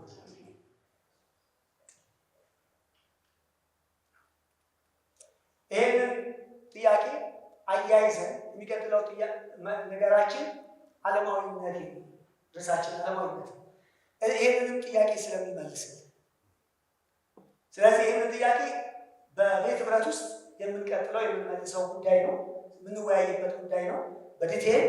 ስለዚህ እሱን እየተወያየን በየቤት ህብረቶችን እየተወያየን የሚቀጥለው ፕሮግራማችን ደግሞ ዓለማዊነት የሚለውን ነገር አጽንኦት ሰጥተን ስለምናወራ እንግዲህ ይህ ዓለም ደግሞ በማን እንደሚገዛ ስለምናውቅ ሰዓቱ እሱንም መልሰን ስለምናነሳ በዓለማዊነት ጉዳይ በሚቀጥለው ወረ እናያለን። አጭር ጸሎት እናድርግ። አምላካችን